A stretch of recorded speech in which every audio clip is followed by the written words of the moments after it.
protect the innocent. Fatima Cigarettes, best of all long cigarettes, brings you Dragnet.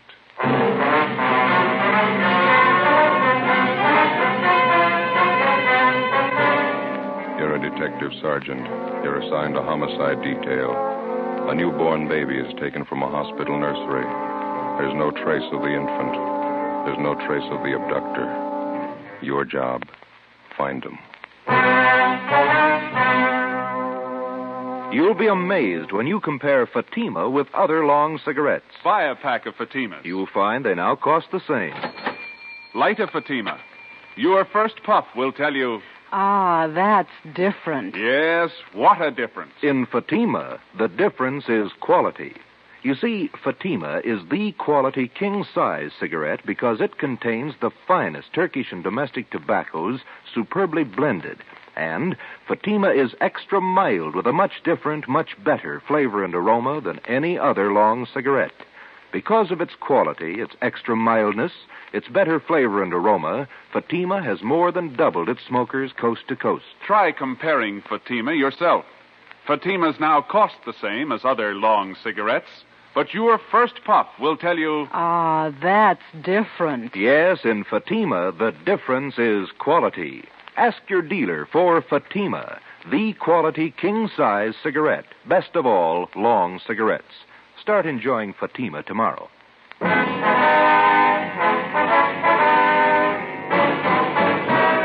Dragnet, the documented drama of an actual crime.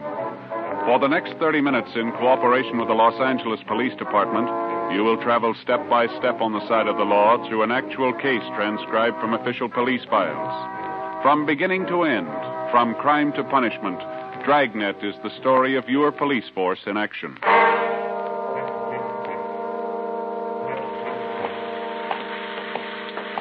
It was Thursday, January 28th. It was raining in Los Angeles.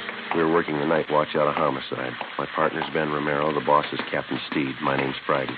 It was 11:35 p.m. when we got to Mercy Hospital on Norwich Avenue, the main entrance.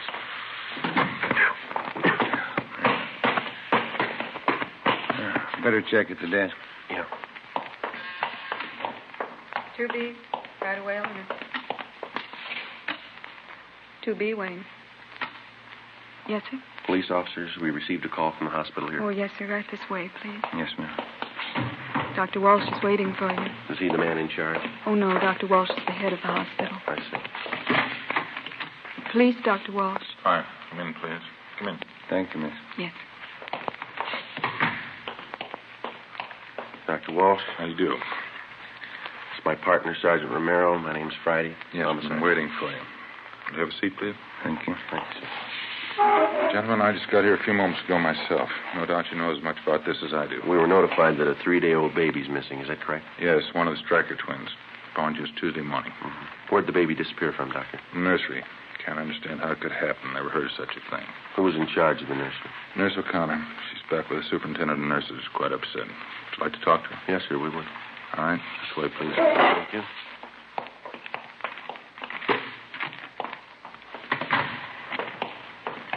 Can't understand it. How could a baby disappear like that? Have the parents been notified? Father's on his way in now. We haven't told the mother yet.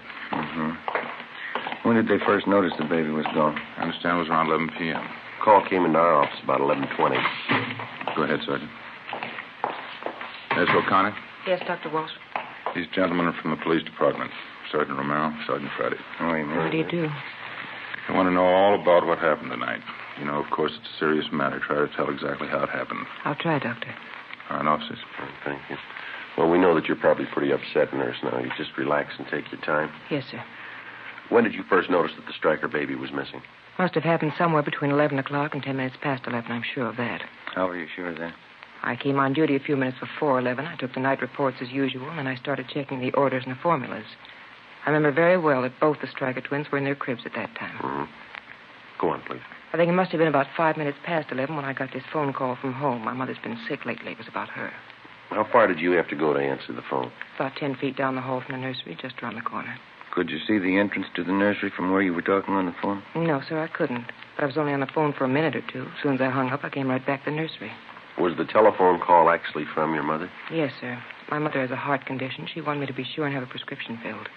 What time was it when you got back to the nursery, owner? Can you remember that? It wasn't quite 10 minutes past 11. As I came back through the door into the nursery, I noticed right away one of the cribs was empty. One of the Stryker twins was gone. Is there more than one entrance to the nursery, Miss O'Connor? Yes, sir, there are 2 entrances, but at night one of them's kept locked.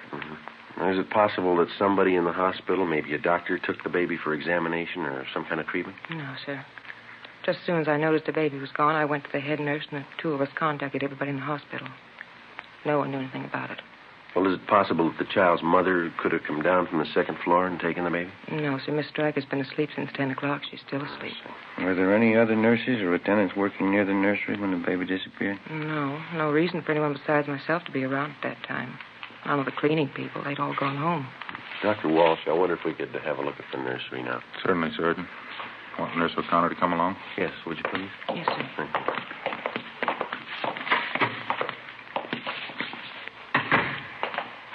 This way, gentlemen. Straight down the hall.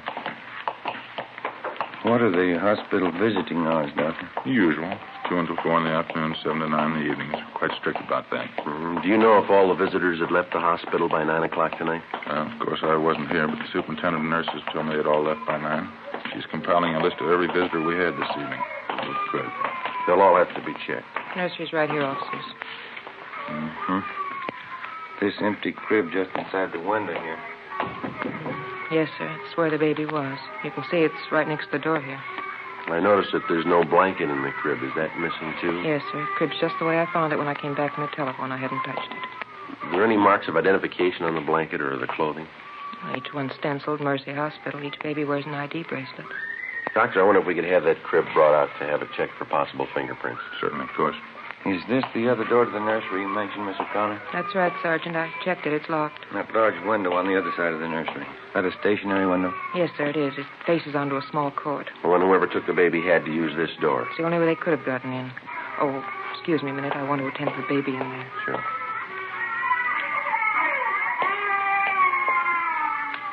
Listen to that, Joe. Yeah. Doctor, are there any other entrances open at night besides the main one? Not after 10 p.m., no. Just the main entrance on Norwich Avenue. There's a nurse on duty there at all times. How about the parents? Is there anything unusual there? No, father's a working man. Mother's a housewife. Both the babies are perfectly normal, nothing unusual at all. 3-day-old baby. They usually take a lot of careful handling, don't they? Yes, definitely. First week's always critical. And this thing, taking a 3-day-old infant out in this weather, cold, rain. Afraid the odds are all against the child. You're sure the main entrance was the only one open after 10 o'clock? Yes. I can't understand it. How could anyone get that baby out of that hospital? How could they? We're not sure they did.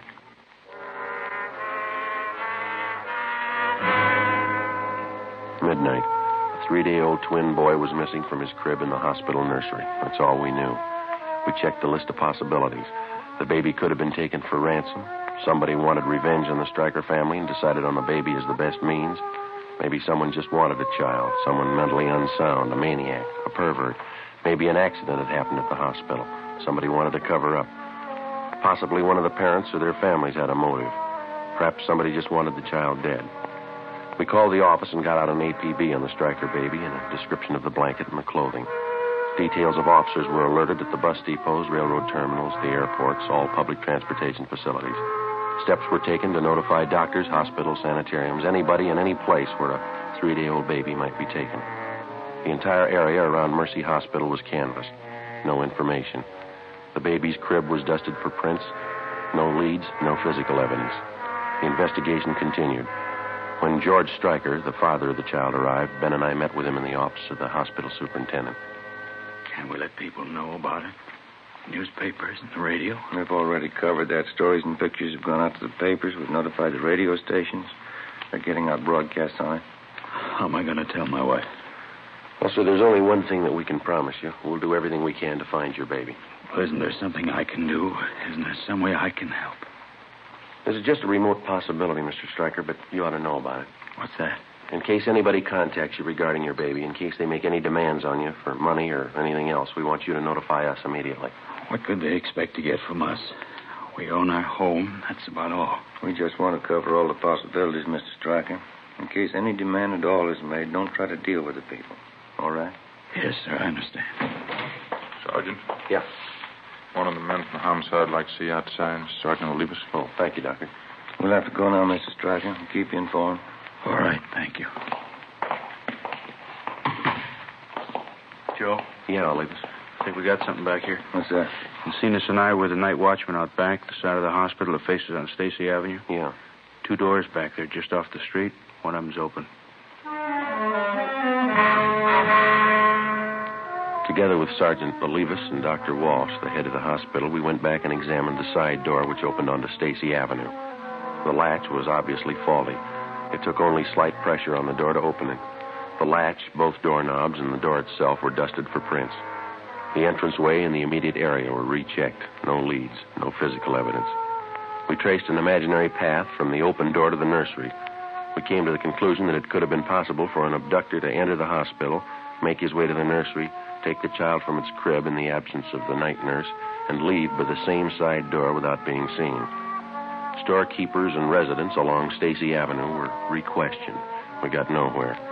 When the abduction story broke in the newspaper and over the radio the next morning, the calls started to come in. People in practically all sections of the city thought that they'd seen the missing baby. Each call was carefully checked out. None of them paid off. 10 a.m.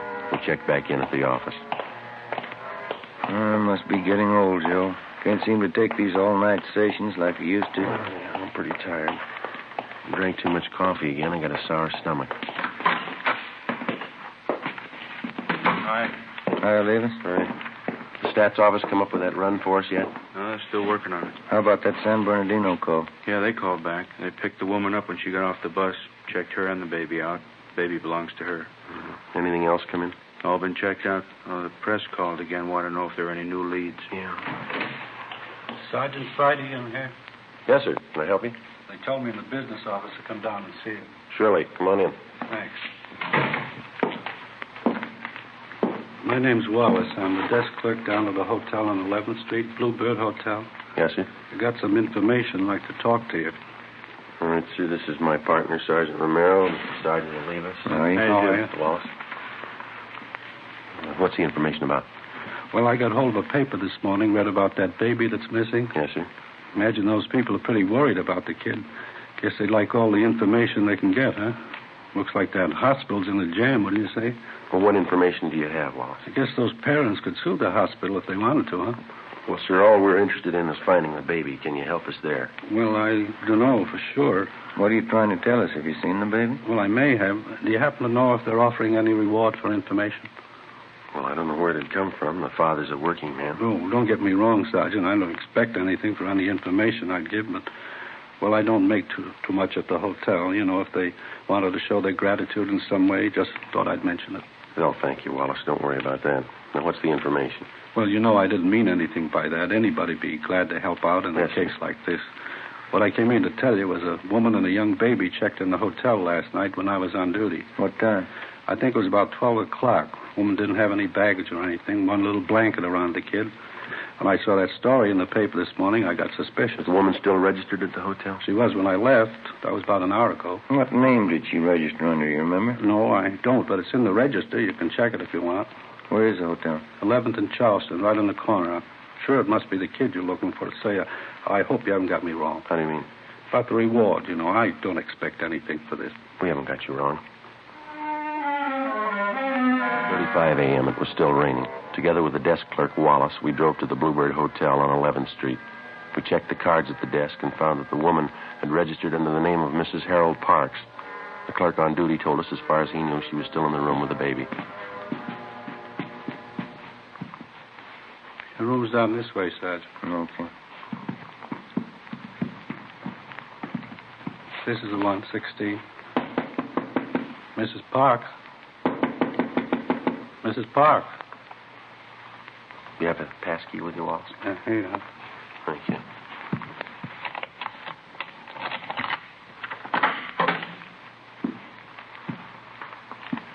There's nobody here. Wait a minute.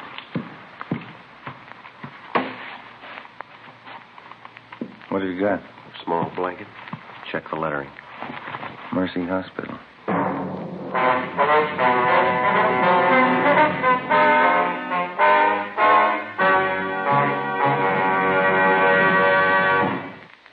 You are listening to Dragnet, authentic stories of your police force in action. Oh, no. Ah, that's different. Yes, what a difference. There's a difference you can hear, there's a difference you can see, but the difference in Fatima is quality. Yes, friends, when you compare long cigarettes, you'll find that in Fatima, the difference is quality.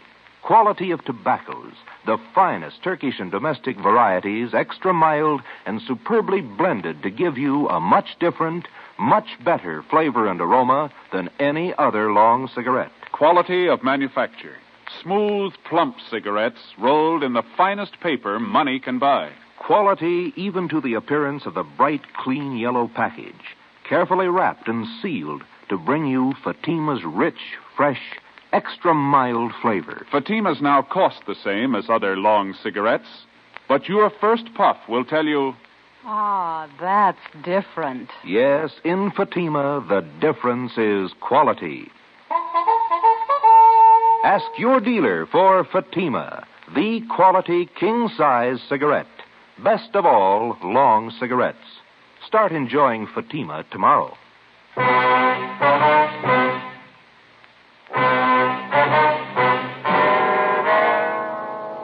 Friday, January 29th, 11 a.m.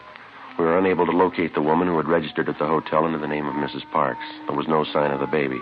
The blanket we found in the room was identified by hospital personnel as the same type used in the nursery. The room was checked for fingerprints and physical evidence. We found nothing. People in adjoining rooms were questioned, but they could give us no information. We got a description of the woman who used the name Mrs. Parks from the desk clerk, and we got out an all-points bulletin on her. Her hotel registration card was checked for handwriting and fingerprints.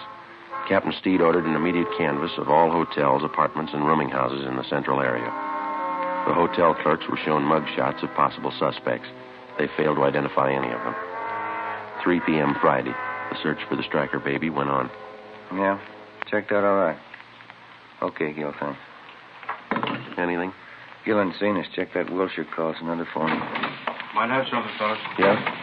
Ruiz and I were making the rounds of hotels out along Pico. Stopped at a drugstore for a cup of coffee. Mm-hmm. We talked to druggists while we were there. Had a pretty good story for us. You got a light? Yeah. Here you go. Thanks. This drugstore is 2 blocks from the hotel where the woman stayed. It's open all night. And the druggist told us the woman answering this Mrs. Parks description came in about 1:30 a.m. Bought a whole raft of stuff. Mm-hmm. How do you mean? What kind of stuff? Well, everything for a baby. Bottles, nipples, dextrose, oil powder, all that stuff. Was he sure of the woman's description? He gave it to us before we'd even mentioned what this Mrs. Parks looked like. Right down to the color of her coat. Did she have the baby with her when she bought this stuff? The druggist said no. She even asked him if she could buy canned milk there. Where does it lead? How do you mean? Does he have any idea where the woman came from, where she went? No, but he said if she came back in again, he'd call us right away. He's going to notify the other clerks, too. They'll keep us posted if anything turns up. I got it. Homicide, Friday. My name's Mrs. Lucy. I'm calling about that missing baby in the paper. Am I talking to the right department? Yes, ma'am. Do you have any information on the case? Well, I certainly have. I know where that Stryker baby is right now. Where's that, ma'am? Right next door. The Salazars have him. What makes you so sure? Perfectly obvious, that's all. It's not their baby. Why do you say that? That baby they have no more looks like Mr. Salazar, Mrs. Salazar, than mine do. Well, how do you mean, Mrs. Lucy? It's very simple. Mr. Salazar is dark, quite dark. Dark hair, dark eyes, dark complexion. His wife's the same way. Yes, ma'am. The baby they have is a blonde.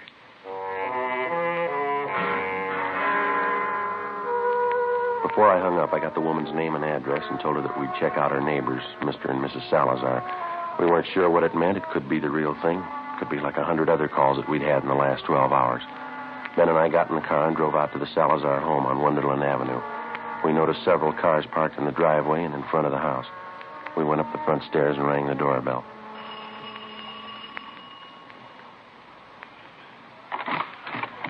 Yes, sir? Come on in, please. We'd like to speak to Mr. Salazar. Yes, sir, that's me. Come on in. Thank you. Come inside. Let me fix you a drink. You're late, huh? No, thank you. We're police officers, Mr. Salazar. I'd like to ask you a few questions. Oh? What's the matter? We making too much noise for the neighbors? No, it's not that, sir. Just like to ask you a few questions.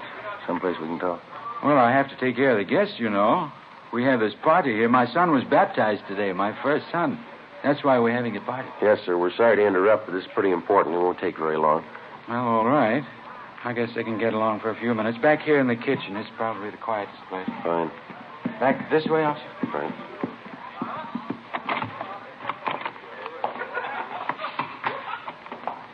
Over there. Pull up a couple of chairs. Oh, thank you. Miss Salazar, this is my partner, Sergeant Romero. My name's Friday. Homicide. Yes, sir. What's the matter? What do you want to ask me? We're investigating a case that involves a missing baby, sir. Well, the one in the paper this morning. I read about that. It's a terrible thing, isn't it? Yes, sir, it is. We've had a report that the missing baby was seen in this neighborhood. We don't know how true it is, but we have orders to check it out.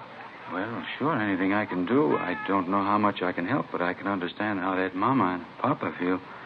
My brand new son, I know how I'd feel. How old is your son, Mr. Salazar? He's just 1 week old this afternoon. Fine boy. Was the baby born here in Los Angeles? No, I sent my wife Roberta to Phoenix to have a baby. We thought it'd be a lot healthier for her down there. She has a good friend of hers in Phoenix. Oh, I see. Your wife had the baby in Phoenix, and then she brought him back here. Yes, that's right. Roberta came in early this morning. Big surprise for me. I didn't know she was coming. Right away, I called all our old friends. I called Father DeSoto for the baptism, and I got things ready for the party. Big baptism party. Mm-hmm. You say your wife got back early this morning? Yes, a few minutes after 3 o'clock. Roberta came in on the plane. She said it was late. You know, a big storm. Mm-hmm. I wonder if we could talk to your wife, Mr. Salazar. Well, Roberta's taking a little nap right now. She got in late, you know, all the excitement. Do we have to wake her up? Well, no, sir, not right away. I just wondered if we could see the baby. Well, baby's sleeping, too. Roberta said not to go in, but... Well, if you're real quiet... Yes, sir, we'll be. Okay, he's right back.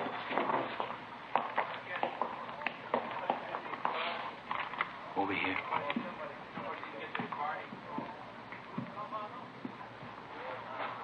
Let me pull the blanket down.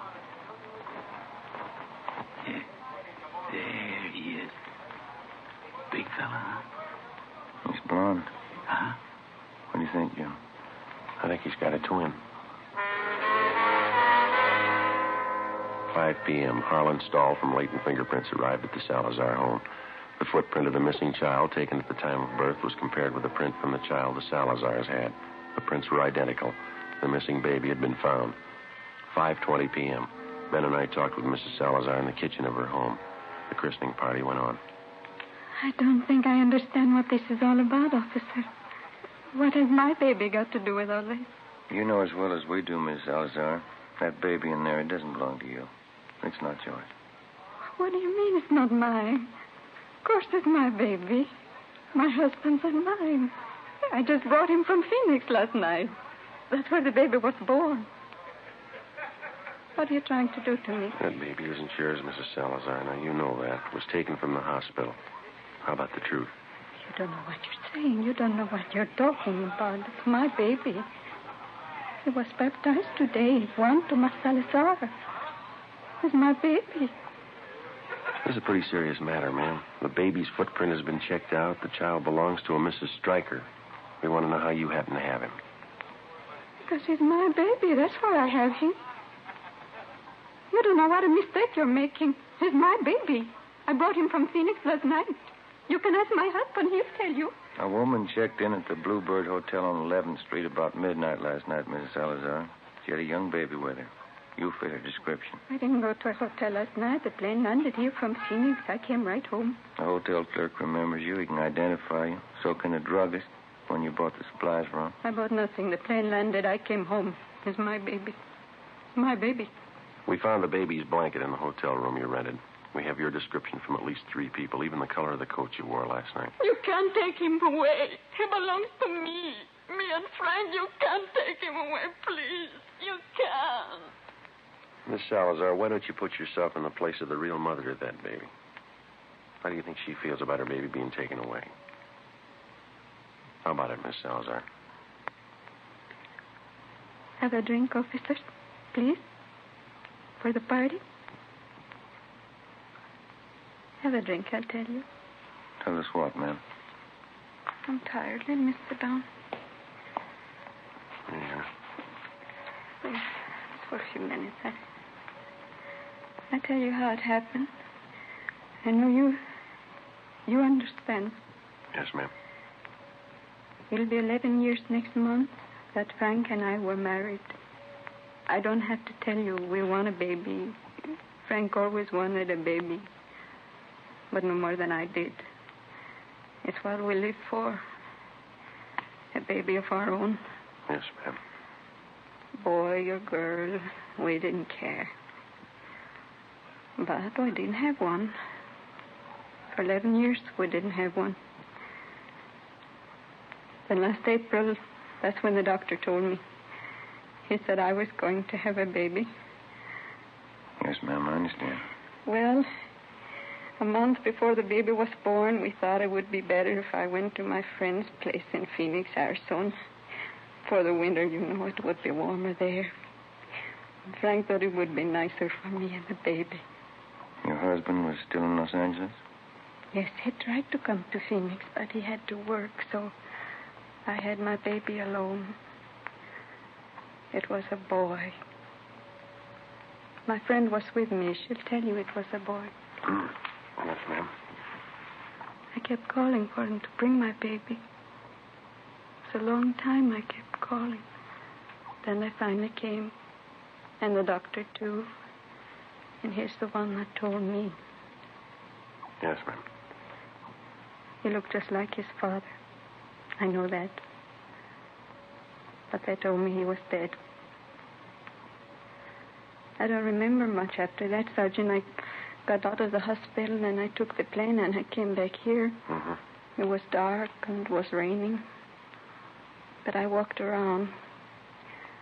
I walked up and down the streets thinking, what could I tell Frank? Baby was dead, that's all I could tell him. Then I walked past the hospital. That was Mercy Hospital, huh? Yes. And it was raining. And I could see all those babies inside, warm and in their cribs. And I wanted just one of them. Just one for Frank and me. So I went in the side door and I found the nursery. And when the nurse was gone, I took him and left. My baby. I went to the hotel to keep him out of the rain. And when it cleared a little, I took him home. I took him home to Frank. I took my baby home. That's why you want my baby, isn't it? Because I took him? Because my baby died and I took him? Everything will be all right, Miss Salazar. I think we can straighten it out. Roberta, you talked to the officers? Frank, what do you want me to say? It'll be all right, officers. Won't everything be all right? Yes, sir. I think we can work it out. What could I tell you, Frank? What was there to say to you? It's all right, honey. It's all right. I'll go out and tell the people now. And what can you say? What can you tell them? The party's over. It's just a mistake.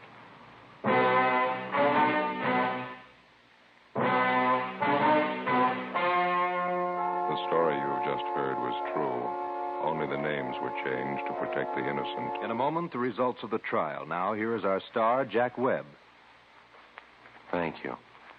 Last week, I asked you to write me if your cigarette dealer was out of Fatima's.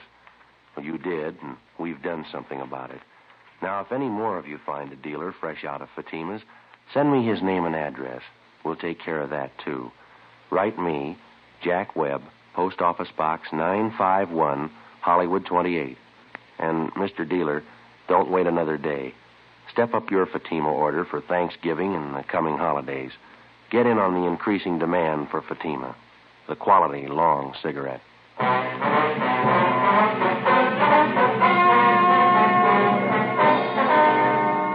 Roberta Salazar was examined by 6 psychiatrists and was ordered to be placed in a state mental institution for treatment.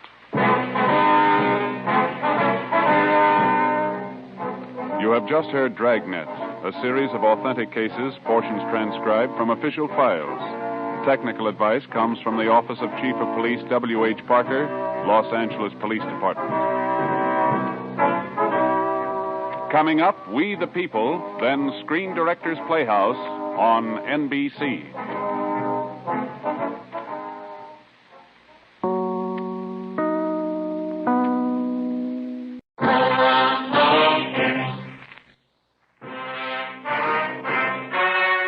The story you are about to hear is true. Only the names have been changed to protect the innocent. Fatima Cigarettes, best of all long cigarettes, brings you Dragnet.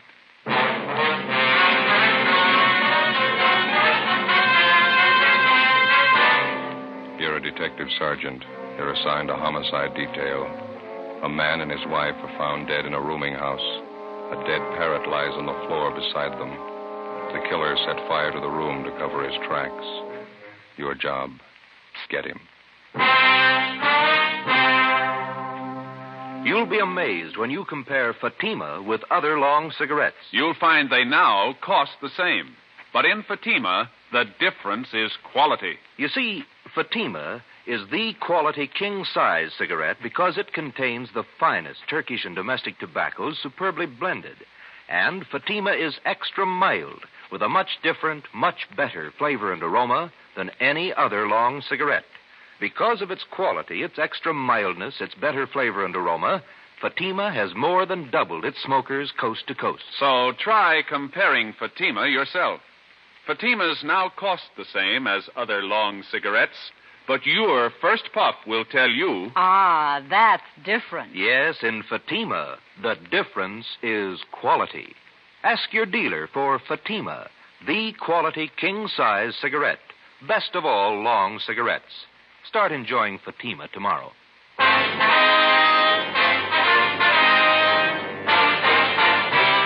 Dragnet, the documented drama of an actual crime.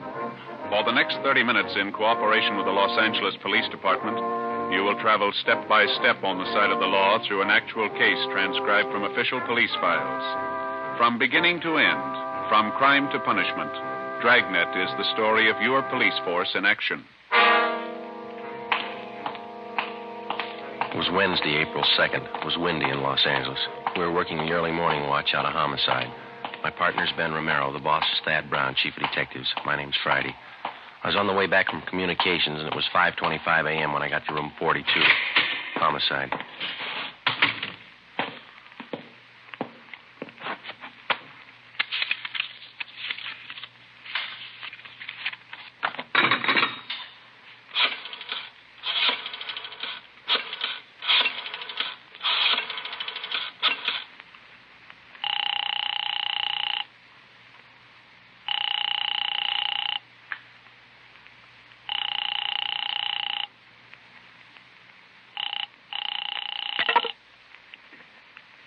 Hello? Is this Miss Jones? Yes, who is it? This is Joe Friday. I'm sorry to bother you, Miss Jones. Is Lee there? Oh, yes, Joe. Just a minute. I'll wake him. Lee, honey. Lee, it's Joe Friday. He wants to talk to you.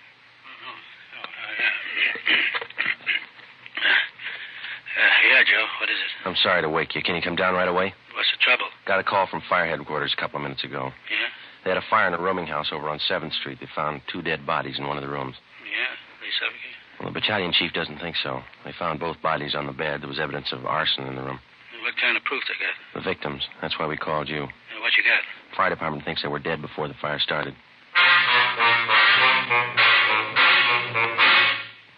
5:30 a.m. Romero and I drove out to the rooming house on 7th Street. It was a 2-story building in the middle of the block between South Grand and Toledo Avenue. On one side of it was a small transient hotel, and the other, a building which housed a bookbinding firm and studios for an acrobatic dancing school. When we got there, the salvage crew was still working. We were directed to the 2nd floor, where we met with a man in charge from the fire department, Battalion Chief Sullivan. It's right down the hall here. Watch your step there. Oh, yeah. You have the names of the victims, Chief?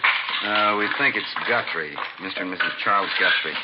Old couple lived here for some time, I understand. Here we are. We figure that's where it started, right under the bed over there. Heat must have been terrific. Look at the walls, Joe. Yeah. This is where most of the damage was done, Chief? No, rooms on both sides got it, too. Not as bad as this, though. Guthrie's had 2 rooms. This and the one adjoining. Through the door there. Mm-hmm. When the fire starts, got any idea? About 4:45, I'd say. Landlady smelled the smoke about 10 to 5, put in the alarm. Fire was out 3 minutes after 5. Any other casualties besides the Guthries, I mean? No, just the 2. Okay. Over on the bed here.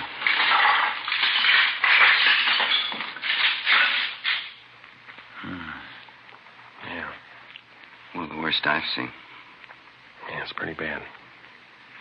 And Ben, you can see from the position of the 2 bodies, doesn't look to me like they suffocated. Mm-mm. No evidence that they tried to get out of the room. Both relaxed. Looks like somebody did them in and tried to cover with arson, huh? Oh, Chief. Yeah? On the floor there. Oh, yeah, a parrot. Somebody wrung its neck, looks like to me, and then threw it there on the floor. Mm. There's the empty cage there in the corner. Door's open. Chief? Yeah, why? Schubert's still talking to the landlady? He hasn't come back. Clyde'd like you to meet Friday and Rebello. No. Sorry, Friday and Romero, homicide detail. This is Clyde Wyatt from the arson squad. Hi, How are you? You want to show him that setup, Clyde? How it was touched off? I'm glad to. You can take a look under the bed there. Tells most of the story. You see directly underneath there? Let me see. Mm-hmm. What is that, Wyatt? Pretty charred. Rags and papers.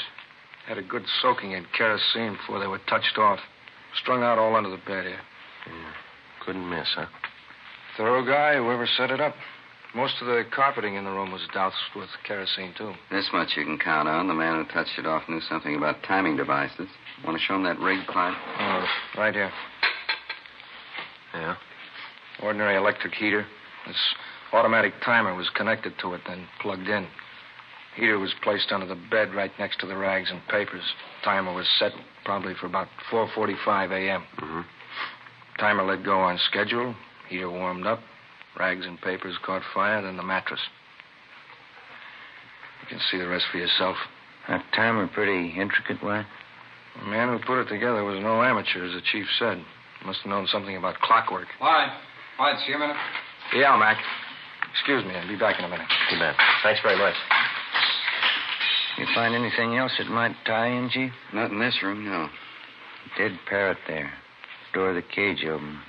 Probably a pet. Might have been out of the cage at the time of the fire. Is it possible the parrot could have suffocated, Chief? Not from what I can see, no. As I say, it looks to me like somebody wrung the bird's neck. A few green feathers on the floor there. Mm-hmm. That's the adjoining room in there. Okay.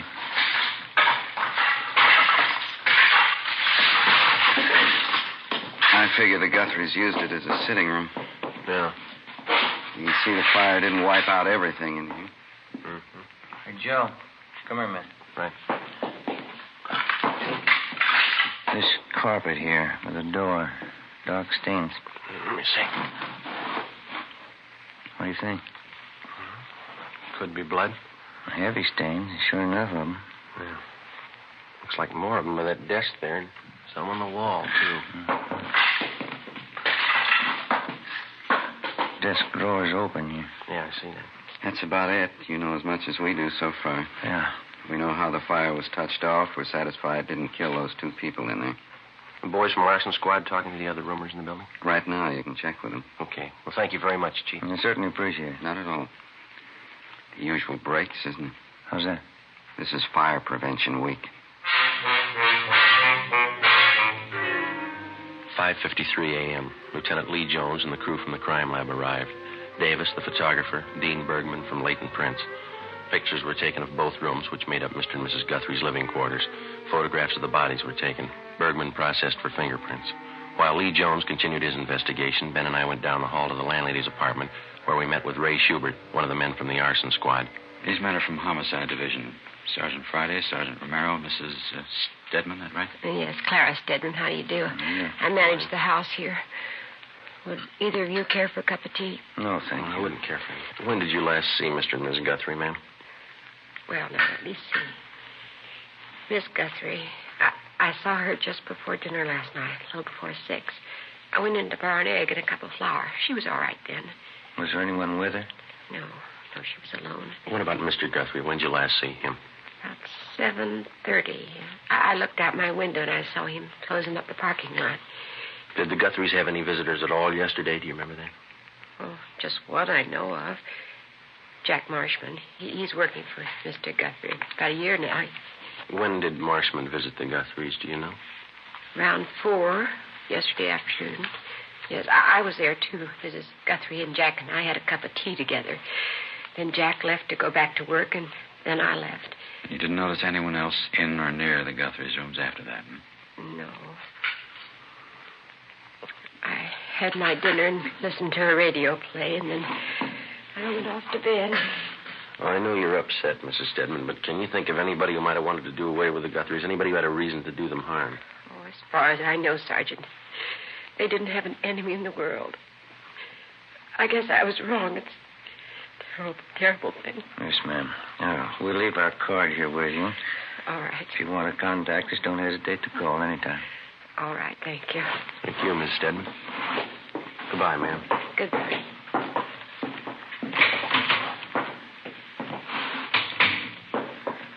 What time you got? 6:15. It's pretty early. They ought to be able to post the bodies for us this morning. Today, Friday? Oh, yes, Chief. Jones, your crime lab man's looking for you. Thank you. Ben, you called the coroner, do you? Yeah, he's on his way over. Right.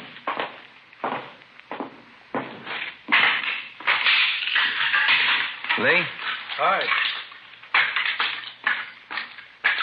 I'm looking for you. Got a few things. Yeah, what's that? This hammer. Found it over in the corner under some of the rubble. Yeah? These stains on the metal handle here, on the head, Mm-hmm. gave it the benzodine test. It's blood. You figure it's a murder weapon? I'll know more when I get the coroner's report. Bergman lifted a lot of nice prints. Blood them all over everything. Yeah. On the handle of this hammer, on that timing contraption over there, the one that touched off the fire, even left some in the next room, on that metal box in the drawer of the desk. How do they look? Got good prints from each room. They match. Go in the next room. Something else. All right.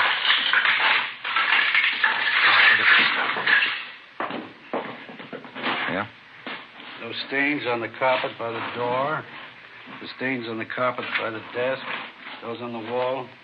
Blood stains, all of them. Mm-hmm. And you can see here, trail of stains, all leading through the door into the murder room.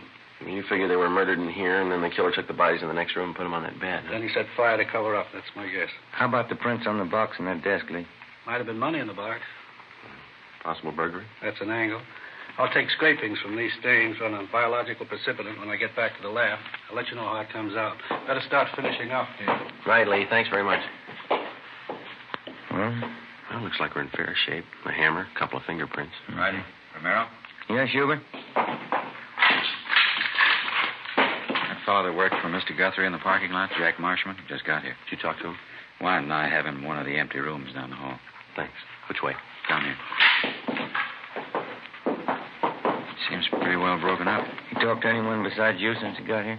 No, I told him the Guthries were dead, that's all. He's taking it pretty hard. Mm-hmm. Which one? Right here.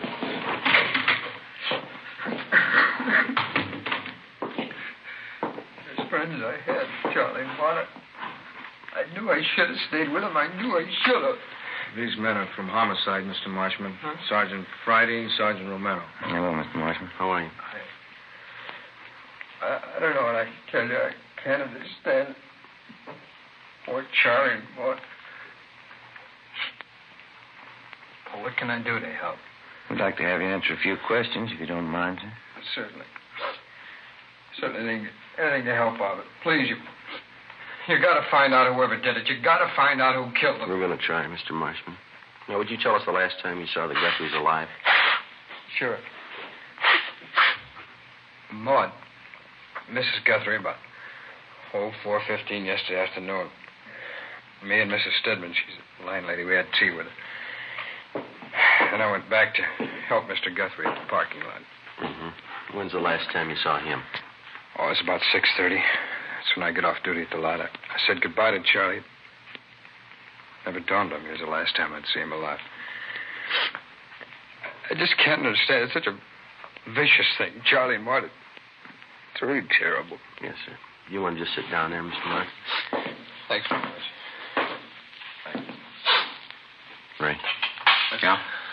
Are you sure you're the only one who talked to Marshman since he arrived? That's right. I met him at the door downstairs. Well, the only thing you told him was that the Guthries were dead. That's all he got from us. Any chance he could have been in the room since the fire? Not a chance. Then how do you know somebody killed him?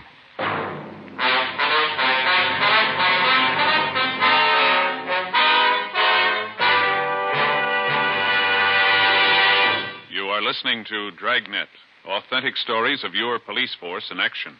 You'll be amazed when you compare Fatima with other long cigarettes. Buy a pack. You'll find Fatimas now cost the same. Light a Fatima. Ah, that's different. What a difference. Yes, friends, in Fatima, the difference is quality. Quality of tobaccos, the finest Turkish and domestic varieties, extra mild and superbly blended, to give you a much different, much better flavor and aroma than any other long cigarette. Quality of manufacture. Smooth, plump cigarettes rolled in the finest paper money can buy. Quality, even to the appearance of the bright, clean yellow package, carefully wrapped and sealed to bring you Fatima's rich, fresh, extra mild flavor. Try comparing Fatima yourself. Fatimas now cost the same as other long cigarettes, but your first puff will tell you... Ah, that's different. Yes, in Fatima, the difference is quality. Ask your dealer for Fatima, the quality king-size cigarette. Best of all long cigarettes. Start enjoying Fatima tomorrow.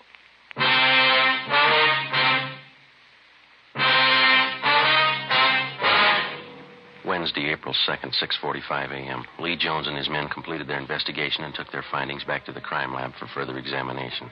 The deputy coroner arrived and removed the bodies of Mr. and Mrs. Guthrie to the county morgue. Together with Clyde Wyant and Ray Schubert of the arson squad, Ben and I continued questioning the Guthries' friend and employee, Jack Marshman. His answers got more confused, and he kept contradicting himself. In some ways, he seemed childlike. In others, a good deal more complex. We strung along.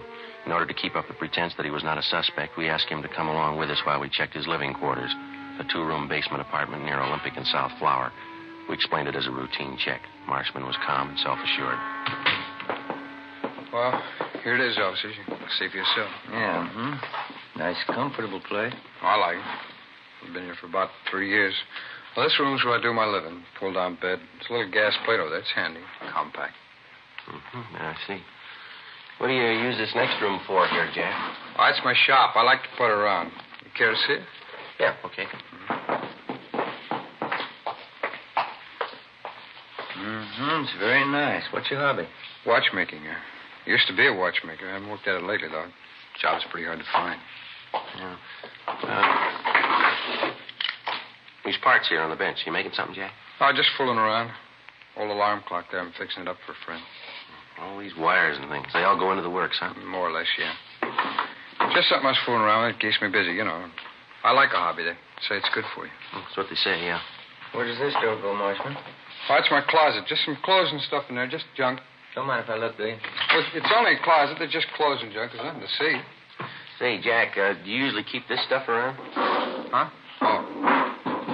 It's kerosene, and it's pretty dangerous to store like this. There's no cap on it. Yeah, I'm glad you reminded me. I got to get a cap for that.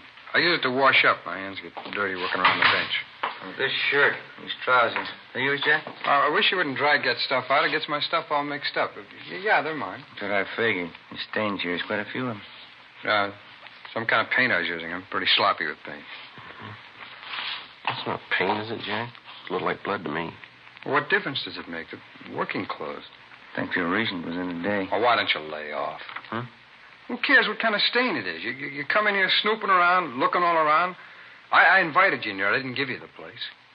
This is my apartment, and this is my shop. Now, you can get out. You hear me? Both of you can get out. What's the matter, Jack? I said you can get out. All right. You want to tell us before we go? I'll tell you what. Why you killed the Guthries. What do you mean? Why did you kill Mr. and Miss Guthrie? No reason. I just did.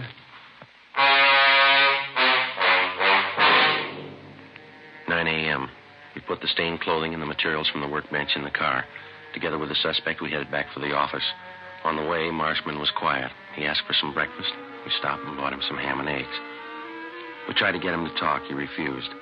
After breakfast, we dropped the stained clothing and the other things at the crime lab, and then we drove to the city hall. We parked the car in front of the Spring Street entrance and started up the stairs. Hey, wait a minute. What's wrong? I've been thinking. Yeah? It's all a mistake. What is? I didn't know what I was talking about. I didn't kill him. 9:47 a.m. Ben and I took the suspect into the interrogation room. We checked him through R&I. He had a record of 2 petty thefts the year before. We went back to the interrogation room and got on the phone. We called latent fingerprints. We made them, Joe. The prints on the hammer, the timing device, and the metal box on the desk. They all belong to Marshman. 10:03 a.m. I called the county morgue. Bodies identified as Mr. and Mrs. Charles Guthrie. Cause of death, Mrs. Guthrie. Multiple depressed fractures of the skull. Subarachnoid hemorrhage. Blunt instrument. Cause of death, Mr. Guthrie. About the same. Compressions of the brain in the occipital area around the brainstem. 10:25 a.m. I put in a call to Lee Jones at the crime lab. The materials from the workbench are the same that went into that automatic timer, Joe. Piece together the cut ends of some of the wires. They match. How about the stains on his clothes? Human blood. 10:45 a.m. We laid it out for the suspect, step by step. Let me rest a while. I'll feel better. Let me think. We stayed with him. We waited. 11:20 a.m. The suspect opened his eyes. Sergeant? Yeah? I want to talk about it. 11:25 a.m. Schubert and Wyatt from the arson squad joined us. We called in one of the stenographers to take Marshman's statement, Eleanor Eastlack. She automatically took down the time, the place, and those present. Jack, this is Miss Eastlack. She's going to record your statement so there'll be no misunderstanding as to what you say at this time. How do you do, man? Hello. Joe, you want to handle the question? All right. Jack, we've got a few preliminaries here for you. Okay. John Everett Marshman, is that your true name? Yeah. Where do you live? 122 and a half Morgan Place, Apartment B. What's your age? 37. Occupation? Watchmaker, when I'm working. Well, now, Jack, you've indicated to us in a previous conversation that you're willing to make a statement setting forth the true facts surrounding the deaths of Mr. and Miss Charles Guthrie. That's right, I'll tell you. Were you in their home Tuesday, April 1st? That's yesterday. Yeah, that's right, I was. What time did you get there? First time? About 5 minutes to 4 in the afternoon. Mrs. Guthrie was there, and so was the landlady, Mrs. Stedman. We had some tea. Was anybody else present while you were there? No, it's just the three of us. How long did you stay there? I left about 4:15, I guess. Guess I was there about 20 minutes. Where'd you go when you left? Oh, back to the parking lot as usual. Charlie Guthrie left and went home to dinner. He got back about 6:15. I left at 6:30, quitting time. Where'd you go after you left the parking lot? Went around the block and then back to the Guthrie's place. Why'd you go back there? To get money. Charlie never paid me enough. Picked me up and expected me to work for nothing. All right. Now, in your own words, will you tell us just what happened starting when you entered the Guthrie's apartment the second time? Mrs. Guthrie opened the door and I went in. She gave me a cup of tea and I told her I wanted some money. She wouldn't give me any. I don't know why, but I was mad. I was sick and tired of both of them. They never gave me enough money. Eleanor? I'm getting it, Sergeant. All right, go ahead, please. Mrs. Guthrie went in the next room, and I went over to the desk and got the money from the box that they keep it in. I don't know how much. I grabbed all of it, and that Parrot started squawking. Mrs. Guthrie came running in. She saw me with the money, and she says, "Jack." I picked up something and hit her. It was the hammer, and I kept hitting her. Can you remember how many times you hit her, Marshman? Oh, I don't know. She fell down. Parrot was still squawking and jumping around the cage, and I went over and opened the door of the cage and pulled the parrot out. It stopped moving finally. I went in the bedroom and threw it on the floor, and then I dragged Mrs. Guthrie in the bedroom and put her on the bed, and I left. Where'd you go? Oh, I don't know. I walked around. Tried to think of something. It was cold. I got a bottle of wine, and I drank it, and then I got to thinking about what Charlie'd do when he got home. I knew he'd be sure I did it. He always blamed me for everything. So I finally went back to the Guthrie's place and found the hammer that I used on her. What'd you intend doing with the hammer? Killed Charlie. If she had it coming, so did he. You can't blame me if they forced me into it. Anybody would have done the same. What'd you do after you found the hammer again? I picked it up and waited for Charlie to come home. I remember that. Wine made me feel pretty good. I stood there in the dark holding the hammer, watched out the window for Charlie. It was cold out, I remember that. There was a radio on down the hall, and I held on to the hammer and waited for Charlie.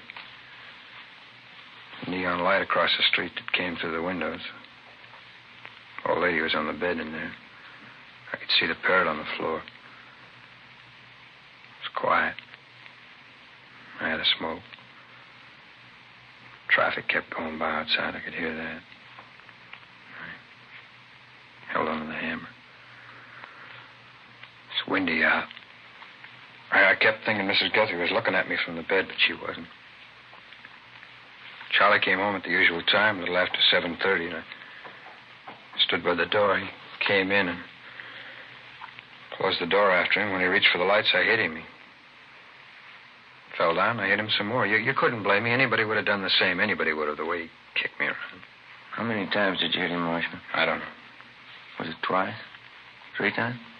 I don't know. I hit him till he quit moving. That's all.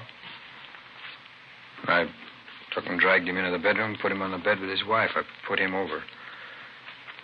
Wiped the stains off of me and left. It was the only thing I could do. Where'd you go then? My place. I knew that timer had to do the trick. I put it in a shopping bag with some stuff, and I went back to the Guthries. They were still there on the bed. Parrot was on the floor. Would you repeat that last part, Mr. Marshman? Oh, I said they were still on the bed, the Guthries, and the Parrot was on the floor next to the bed. Put the kerosene on the carpet and the rags and paper under the bed and rigged up the electric heater and the automatic timer and set it off. A little slower? Yeah, we'll just speak up, Jack, and then slow it down just a little bit. Oh, sorry. How did you rig the timer to set off the heater, Marshman? Can you tell us? Oh, it'd take all morning to tell you. You got the timer. I'll take it apart and explain it to you if you want. All right. What was your purpose in setting fire to the room? You knew both Mr. and Mrs. Guthrie were dead, didn't you? Well, sure. Sure they were. They forced me into it. I set the fire to make it look like an accident, like they'd burned it. What would you do after you set the timer? Oh, I left, went down the street, bought a couple of bottles of wine, talked to the guy a minute. And I walked around a while. It was too cold, so I went home. When'd you get home? 2:30 maybe. I don't remember too well. Did you go right to bed? Yeah. Did you go to sleep? No. I laid there and read a movie magazine, drank the wine. Finally, I finished up the 2 bottles and dozed off. What time did you get up? A little before 6 this morning. Went down to the Guthries to nose around. That's when I met you guys. Well, you know all the rest because I've been with you ever since. All right, Jack. Anything else you'd like to add? No, I told you everything. All right. And this statement was given free and voluntarily, and there's been no promise of immunity or reward extended to you? Yeah, that's right. Was any force, violence, or duress used to induce you to make this statement? No. Okay. These questions and answers have been recorded by the secretary here. After they've been transcribed, will you be willing to sign it as a true statement? Well, sure, I'll sign it. All right, Eleanor. Can you get that out as soon as possible? All right, Sergeant. Thank you. You're welcome. Well, that's it, huh? All of it? That's it. Oh, that's good. That's good. I'm tired. It's been a long night, a long one. Get used to it. Huh? They're going to get longer. The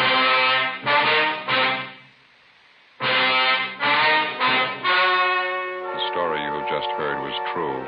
Only the names were changed to protect the innocent. On July 29th, trial was held in Superior Court, Department 86, City and County of Los Angeles, State of California. In a moment, the results of that trial. Now, here is our star, Jack Webb. Thank you. Recently, I've asked you to send me the names of cigarette dealers who are out of Fatimas. You see, the demand for Fatimas is so great that I want to make sure that all of you can buy them. So keep your letters coming. If you find a dealer fresh out of Fatimas, let me know and we'll have something done about it. Write your dealer's name and address on a card and mail it to me, Jack Webb, Post Office Box 951, Hollywood 28. And now for you, Mr. Dealer. The coming holiday season will find new thousands insisting on Fatima quality. Step up your order for Fatimas tomorrow. Get in on the increasing demand for the quality long cigarette.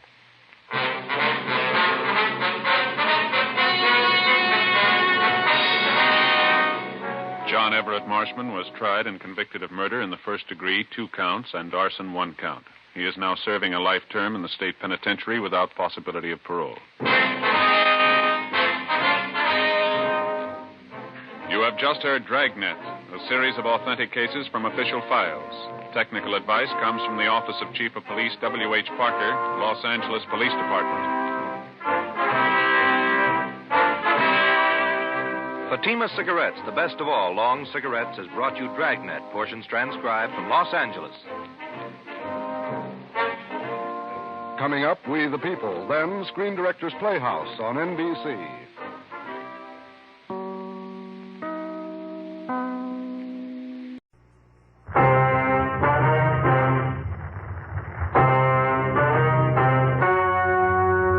The story you are about to hear is true. Only the names have been changed to protect the innocent.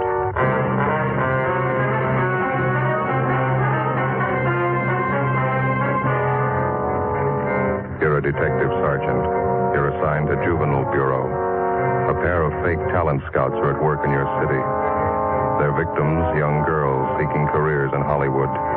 The criminals are vicious and relentless. Your job, get them. It was Tuesday, May 7th. It was mild in Los Angeles. We were working the day watch out of Juvenile Bureau. My partner's Ben Romero. The boss is Inspector Bowling, Commander, Juvenile Division. My name's Friday. It was 10:13 a.m. when I got to 1335 Georgia Street, second floor. The squad room. Hi. Hi, Ben. Did you pick up that latest run the stats office made for? No, I don't think they got it ready yet. Notice there in the book it's been ready since yesterday. You were over there. You could have picked it up. What's the matter with you this morning? Don't you feel good?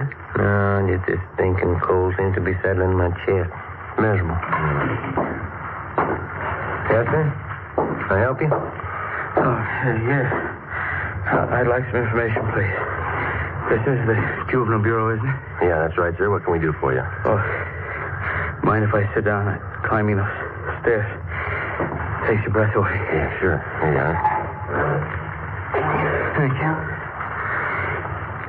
My name's Wayne Kenworthy, officers. I'm out here on the convention. My home is in Minnesota. Mm-hmm. Went out last night with some of the boys at the convention. We stopped at a bar down on your Alvarado Street. Alvarado. Alvarado. Anyway, we were drinking there, and the bartender got to talking to us. Finally offered us some pictures for sale. I got one of them right here. Let's see. Oh, yeah. Yeah, there you are. I paid him $2 for it. Just look at that. Filth. You have the address of the bar where you bought that? Yes, sir, I have. That's not the reason I'm here, though. I'm not a one-man moral squad. I'm not the type makes a habit of buying obscene photographs of young girls, either. Yes, sir, we understand. And I bought this picture from that bartender because I know the young girl in it. She's the daughter of one of my neighbors back home in Minnesota. Known her ever since she was a baby. I see. This girl came out here about 8 months ago to live with a girlfriend. Mm-hmm. She was crazy for Hollywood. Thought she might break into the movies or something. She stopped writing her folks about 2 months ago. Hasn't been heard from since. Well, it sounds like a case for a missing persons bureau, Mr. Kenworthy. Well, the girl's folks have already contacted them. Nothing's been turned up. Nothing at all. Then last night, just by an accident, the bartender shows me this photograph. It's that girl, all right. No mistake. Well, we'll do everything we can to help straighten it out, sir. Well, that young girl I know. Known her since she was a baby. Good family, good training. She never would have posed for a photograph like this. Rotten filth. She's just not the type, that's all. Yes, sir, we understand. What was this young girl's name, Mr. Kenworthy? Lois Brewster, that's her real name. When she wrote her folks, she was using another name while she was out here. Thought it might help her movie chances. Drake, I think that's what it was. Linda Drake? Yeah, that's right. About 5'4", 115 pounds, dark hair, dark eyes. That's right. Yeah. You know where she is? Oh, yeah, we do. We had her case called to our attention. Where is she? Is she all right? No, sir. She's dead.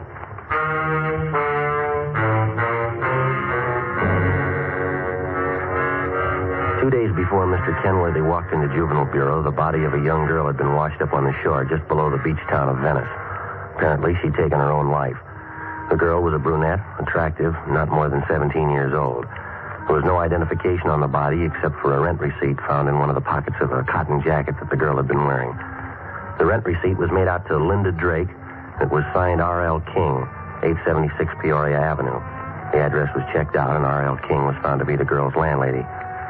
After identifying the body, she told investigating officers that Lois Brewster, alias Linda Drake, had lived at her rooming house with a girlfriend for about 6 months. The girlfriend's name was Joyce Fowler. The landlady went on to explain that the two girls had Moved out about a week before without leaving a forwarding address. The Fowler girl had said that she would call back for any mail that might be delivered to the Peoria Avenue address. There'd been no other leads to the dead girl's background or identity until her former neighbor from Minnesota, Mr. Wayne Kenworthy, showed up. Later that day, Ben and I met with Inspector Bowling and briefed him. Dirty, rotten business. I'll buy that. How far have you gotten with it? Check the dead girl's quince with the missing persons bulletin. It's Lois Brewster. We notified the girl's parents in Minnesota. They're coming out to claim the body. It's pretty tragic. She's an only daughter. 17 years old. Same old story, we figure, Skipper. Some phony talent scout grabbed her and showed her the bright lights. Got her to pose for those pictures one way or another. They can make a teenage girl go one of 100 directions after that. This one ended up on a beach. That's all I care about now. How about the girlfriend Lois Brewster was living with? Joyce Fowler? No word so far. Well, what about it? Any ideas? Well, it pretty much depends on finding this Joyce Fowler. There's no background on her. We got out on all points. How about phony talent scouts? Cheap modeling schools, photographers? Check out that angle. We put 4 of them away in the past 6 months. Another half dozen are being watched. We can start double-checking them tomorrow. Now, how about that picture that old fellow Kenworthy brought in? Any lead there? We gathered a dozen samples just like it. One's as bad as the other. They're all printed on the same quality photographic paper. There's no markings of any kind on them. It's a common type of paper. All right, then get on the distribution angle. Stay on it. Every rotten bum that peddles this trash. And get them. I want them right up the line. Distributors, wholesalers, guy that prints the pictures, guy who takes them, every lousy one of them. I still can't figure. What's that? Well, the Brewster girl is a good home there, good training. She knew right from wrong. Kids don't forget that in a hurry. That might have been her trouble. How do you mean? She remembered it.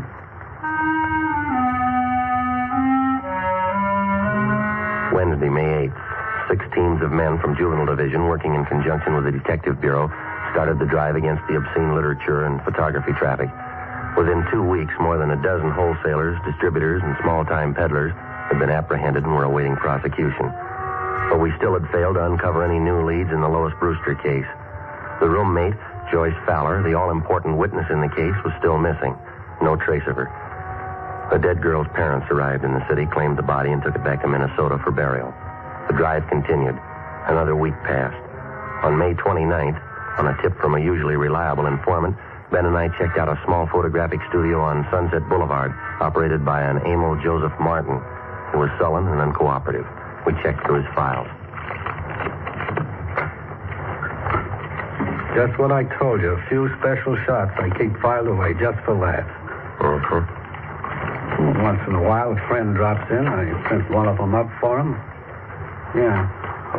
Hold that one up to the light. Some of them are nice-looking dolls, huh? I print one up for my friends once in a while. What kind of friends do you have? Huh? How about this negative here, Martin? Do you mind printing this one up for us now? Sure, officer. My compliments. How many copies you want? One's enough. If you say so. Let's see. One of the best. I'll print it up right now.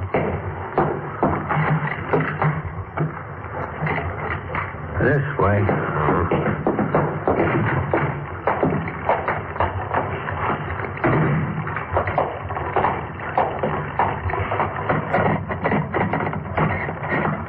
This one's a real collector's item, you know.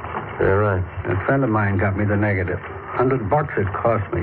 Worth it, though. I'll make up a couple of prints for you, huh? One's good. Okay, anything you say. You want to get that light switch? Yeah.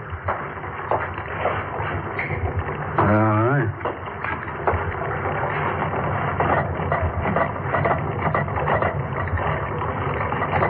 Yeah. Beautiful negative. Yeah. You picked a good one, all right. Yeah. There's the paper in here.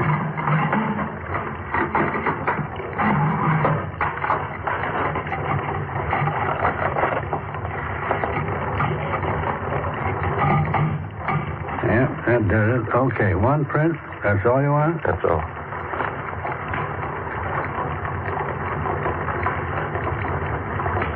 Okay, let's put it in the soup.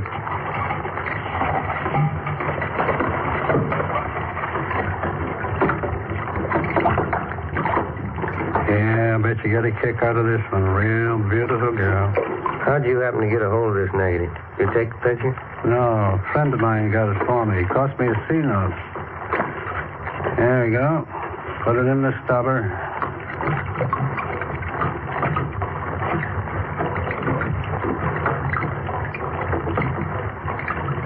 There we go. How about that?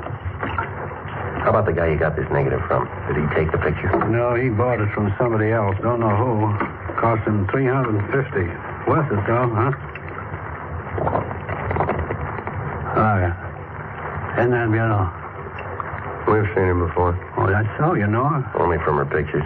Oh. Of course, you understand I didn't take the picture. I just bought a negative, that's all. You couldn't tag me for that, could you? We're going to try, mister. Get your coat. Oh, no. Wait a minute now, officers. I'm small fry in this operation. You know that. You want the big fish, right? We want all of you. You know who they are? Well, some, maybe. Must be worth something to you. Well, you know better than that, Martin. If you cooperate, we'll mention it in our report. That's all we can do. No promises. Not a very good offer. You're not in a very good position. Yeah. Bye. All right, I'll tell you. Emil J. Martin was booked at City Jail for violation of 311 PC. His file of lewd photographs and negatives were impounded and booked as evidence. With the help of information which the suspect had given us, we were able to round up 3 wholesalers and another distributor of obscene books and photographs. Each one of them was questioned thoroughly. We ran into the same old routine. They denied knowing anything about the man who was masterminding the racket or where he was operating from. The Lois Brewster case dragged on. No progress.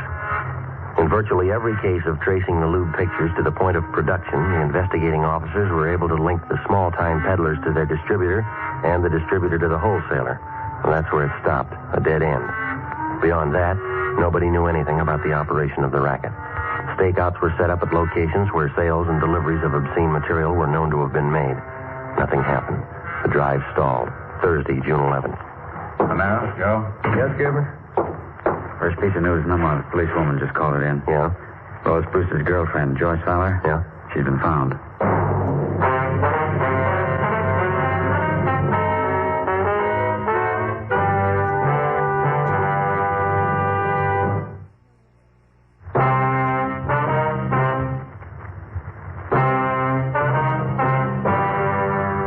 Like most organized crime, the traffic in obscene literature and photographs is a racket jealously guarded because of its heavy profit.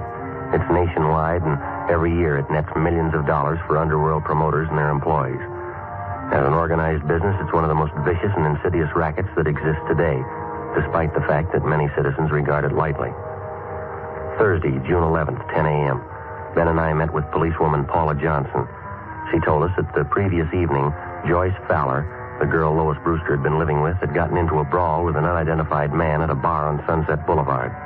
Police officers arriving at the scene identified her as the missing girl and handed her over to juvenile authorities.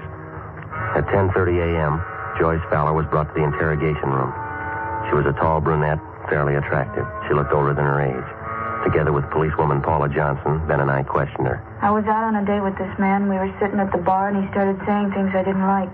What a row, that's all. The man seemed quite a bit older than you, Joyce. Was he a good friend of yours? Friend. He was about 50, I guess. I thought he was all right. He wasn't. How old are you, Joyce? 21. Look, can't I go get an aspirin? I've got a terrible headache. I got some in my locker. Be right back. Okay. I still don't know why I'm here. What do you want to know? Well, you were a good friend of Lois Brewster's. You lived with her, is that right? Is that why I'm here? It's one of the reasons. Lois spent 8 months out here before her death. As far as these officers know, you lived with her during those 8 months. We want to find out what happened to her. We want to find out what's happening to you. Nothing's happening to me. I can take care of myself. That's what Lois Brewster thought, Joyce. How about her? You tell us? She didn't know what she was doing. I don't know what happened to her. I'm to blame for bringing her out here, but it's not my fault what happened to her. It's not my fault. Well, whose fault is it? All of them. The whole rotten, dirty bunch of them. Here's your aspirin. The 2 of them be enough? Thanks. I don't remember too well how it started. Lois came out to Hollywood to live with me for 6 months, you know. Yeah, we know. We tried to get modeling jobs, bit parts in the movies. We didn't have much luck. We had to eat, pay the rent. So we took jobs as waitresses at a drive-in place out on Santa Monica Boulevard. Are you still working there? No, we were only there 2 weeks, then we got this other job. That's when it started. What was that? One day, these two men drove in with a brand new Cadillac, ordered a couple of Cokes. I could tell they were watching us, Lois and me. When they were leaving, they gave me a card. They said they were talent scouts. They asked us to come to their offices for interviews. You still have the card they gave you? No, I looked for it once. Guess I lost it. Mm-hmm. Would you go on, please? The older fellow's name was Fred Ramus. Other one was Mr. Gilbert. They were both very nice. We didn't think anything was wrong. Did you go for the interview? Yes, Lois and I both went. They talked to us a lot, had us read out of a script, walk up and down. They said both of us showed a lot of promise. They said they wanted to be our agents, so we signed a paper. Fred Ramus told us he'd see we got a break. Mm-hmm. Did either of them ever arrange any legitimate interviews for you? I mean, with the movie studios, radio, television, anything like that? No. They took us out quite a bit, restaurants, nightclubs. Told us we had to be seen around town first. Had to show us off to the producers, all the important movie people. Both of them were very nice. And did you keep on working at the Dragnet? No, they had me and Lois quit the job. Said it wouldn't look right. We still had to eat. We still had to pay our rent. That's when they brought up the idea of the pictures. What pictures do you mean, Joyce? Fred Ramus and Mr. Gilbert took us out to a big nightclub one night. Fred told us that if Lois and I had some good pictures taken of ourselves, he could show them around and get us jobs as models. That is, till we got a break in the movies. Up to that time, how long had you known these two men? About a month and a half. I didn't see anything wrong in it, so Lois and I went to this photographer's studio with Mr. Ramus, and we had our portraits taken, regular pictures. Mm-hmm. What happened after that? Mr. Ramus came back and said he'd found an advertising agency that wanted to buy pictures of Lois and me. He said we get $20 apiece every time we posed. For portraits? No, for posing in bathing suits, pajamas, things like that. They were supposed to be for magazine ads. In about a week, he brought us to his office and said the agency wanted us to pose without clothes, without anything. He said he'd pay us $40 for that. They showed us lots of pictures of models like that. They talked about it all the time. Mr. Gilbert and Fred Ramus, they kept taking us out. We used to drink quite a bit with them. One night there was a big party. We drank. Lois and I got separated. I still don't know what happened. Next morning, we both woke up with headaches. Fred Ramus came and showed us the pictures. He pretended to be very nice about it. Said he'd pay us well if we go on posing for pictures, the kind he wanted.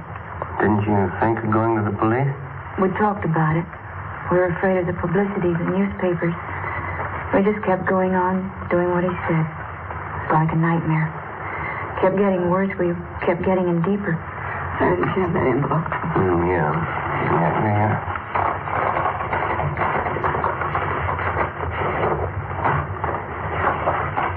You recognize these pictures, George?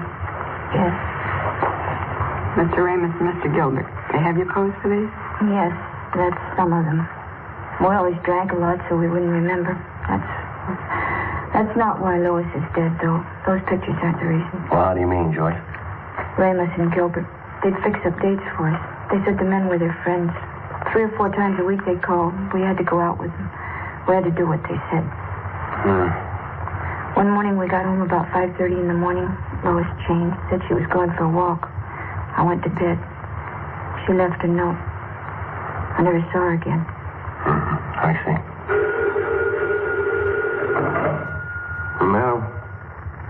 Oh, yeah, just a minute. That long-distance call we placed to your home, Joy. Sure on. Oh, thanks. Hello? Yeah, it's me, Joyce. Yeah, it was just a mistake. Yeah. How's Uncle Henry? Swell. No, it's all right. Don't you worry. Yeah, all right. I'll write you tomorrow. Yeah, bye. Thanks for placing the call, Sergeant. You're welcome. Glad to do it. Anything else you want to know? Yeah, there's just one more thing. Do you still have that note that Lois Brewster wrote before she died? No, I lost it.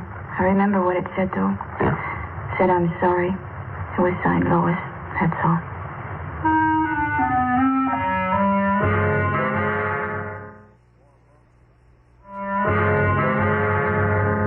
Joyce Fowler supplied us with the addresses of Fred Ramus and his partner Gilbert.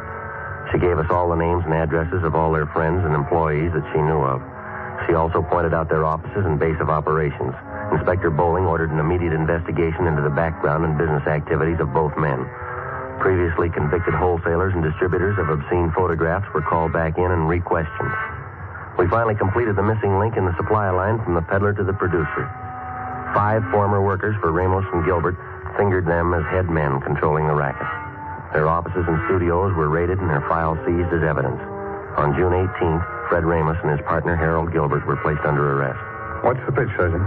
What's this all about? I think you know, Mr. Ramos. You can't tag me on those pictures. You want to get your hat? It's artwork, legitimate artwork. My lawyer can prove that. He better be good. You bet he is. You know, I'm kind of surprised at you cops taking the word of somebody like that Fowler girl. She doesn't know what she's talking about. She's a psycho. Is that right? Why, sure. I tried to do something with her and that girlfriend of hers. I even signed up as her agent. They were hopeless. You've got quite a stack of negatives here. Pictures of both of them. 17-year-olds. They're just candid shots, you know. Spicy for my private collection. There's nothing wrong in that. I figured I'd give the girls a break, let them earn a few bucks. Yeah? Look, I couldn't have treated those girls better. I took them around, showed them the town. Both psychos. I never did trust them. Well, that's the big difference, Ramos. Huh? They trusted you.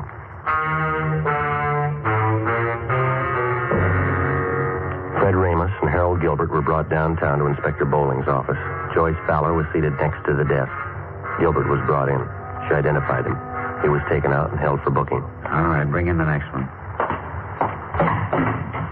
All right, come on.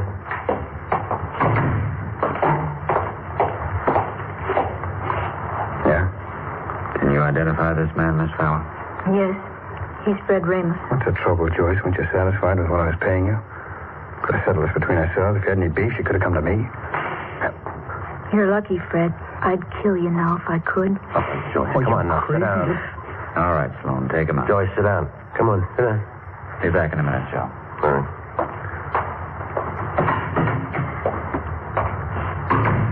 I'm sorry. Doesn't do any good. Are there any more? No, that's about all. You've helped quite a lot. Yeah, I'm glad I could do it. Is that all, Sergeant? Well, for now, yeah. You'll have to testify at the trial. After that, the juvenile court's going to keep in pretty close touch with you. I see. Aren't you going back home, Joyce? To Minnesota? No, it'd be the same old thing. My aunt'd be glad to see me for the first week. Then she'd start all over again, hollering at me, picking. Wouldn't be any use. What are you going to do out here, Joyce? You know? I know a nice fella in Santa Monica.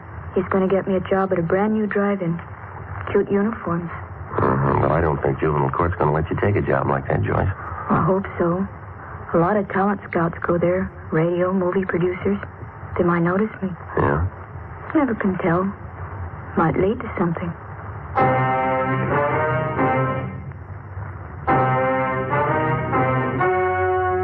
The story you've just heard was true. Only the names were changed to protect the innocent.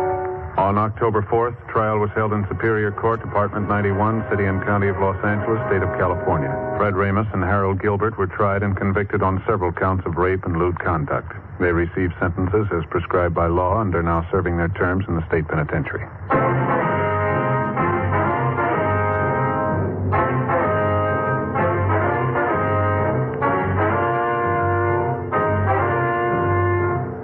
You have just heard Dragnet, a series of authentic cases from official files. Technical advice for Dragnet comes from the Office of Chief of Police W.H. Parker, Los Angeles Police Department.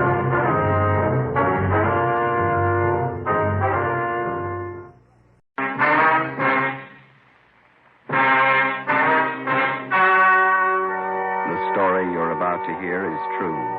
Only the names have been changed to protect the innocent. Fatima Cigarettes, best of all long cigarettes, brings you Dragnet.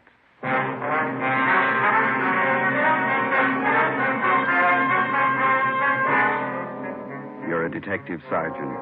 You're assigned to robbery detail. In 4 months, 15 food markets in your city have been held up and robbed. The bandit is well-dressed, well-armed. Your job, stop him. You'll be amazed when you compare Fatima with other long cigarettes. You'll find they now cost the same.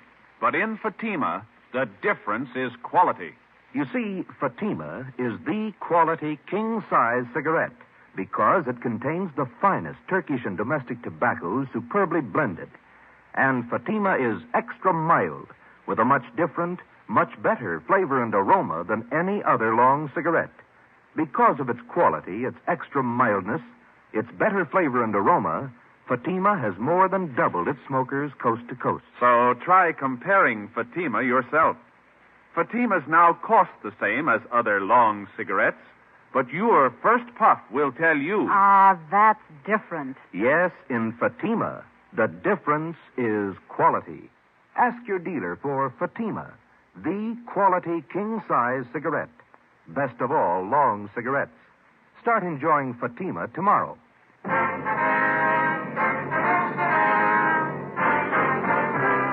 Dragnet, the documented drama of an actual crime. For the next 30 minutes, in cooperation with the Los Angeles Police Department, you will travel step by step on the side of the law through an actual case transcribed from official police files. From beginning to end, from crime to punishment, Dragnet is the story of your police force in action. It was Monday, February 12th. It was cold in Los Angeles. We were working the night watch out of robbery detail.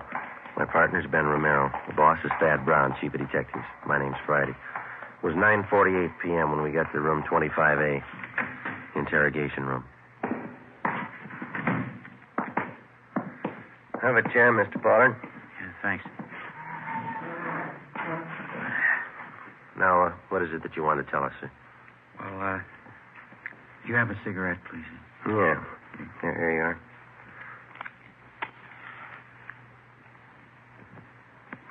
Thanks. I'm a little nervous. It's never happened to me before. What's that? Well, after I thought it over, I knew it wouldn't be any use to keep it up. I knew you'd find me. I don't think I quite follow you. I want to confess. That's why I came here. Yeah? I knew I was doing wrong. I just couldn't help myself. What have you done? I'm not trying to defend myself. I needed money, that's all. There wasn't anything else I could do. Well, we still don't know what you're talking about, Pollard. Been after me 4 months. Thought maybe you'd recognize me from the description. Some of the people must have seen me. Hmm? Those food market holdups? You pulled those robberies by yourself? Yeah, 15 of them. Needed the money. Pollard, is that your true name? That's right, yeah, Frank Pollard. You ever been arrested before? Drunk charge, that's all. I don't know why I went wrong. It just did. You ever done any big time? No. Well, why do you want to confess? I want to get it off my mind. I want to tell somebody. Everybody. Look, call in newspapers now. I'll give them a whole story. I'll tell them everything. How many of those markets did you hold up, Pollard? 15. You said you needed the money, is that right? Why? Personal reasons. Now, look, you got a light again. The smoke's out there. Yeah. Here you are. Yeah, thanks. You used pretty much the same routine on all of the holdups, is that right? Yeah, I only pull one job a week. Figured that was the safest way. Dressed pretty well, like a salesman. Always had a briefcase with me. Is that where you carried the gun? Yeah. Always worked, too. I'd show up at closing time, get the manager in the back room, then pull the heist. What kind of a gun did you use? Service pistol. I had it from when I was in the Army. How do you usually work it? Well, when I got the manager alone in the back office, I'd just pull a gun and I'd say, give me the money, all of it. They knew I wasn't fooling. They'd give me the dough. You don't seem to fit the hold-up man's description too closely. Did you wear a mask on those jobs, then? Sometimes I did, sometimes I didn't. How about the man who worked with you? Where's he? Wasn't anybody else, just me. Worked him alone. That's where you cops were wrong. You thought there were two of us, didn't you? We thought so, yeah. Pulled every job by myself. That's where I crossed you up. I knew what I was doing. I didn't need any help. Well, how about that market out on West 7th that you held up last night? Did you pull that one alone, too? Yeah, sure. I always work alone. Guess I had you guys going, huh? Your story doesn't come very close. A man we're after doesn't use a service pistol. He never wears a mask, either.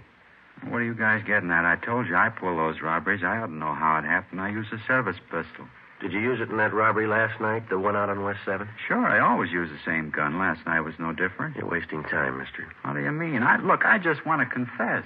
No, sir, there wasn't any robbery last night. On further questioning, the suspect, Frank Pollard, broke down and admitted his confession was a lie. He explained that he wanted the publicity to impress a girlfriend. We had him fingerprinted and delivered him to the Georgia Street Hospital detail. He was filed on and then removed to the psychopathic ward at the county hospital for further examination and treatment. Our 4-month-old search for the market bandit went on. In the 2 weeks that followed, we tracked down more leads. They led nowhere. The real market bandit was still at large. On the night of February 25th, he hit again, this time at a supermarket out on Santa Monica Boulevard.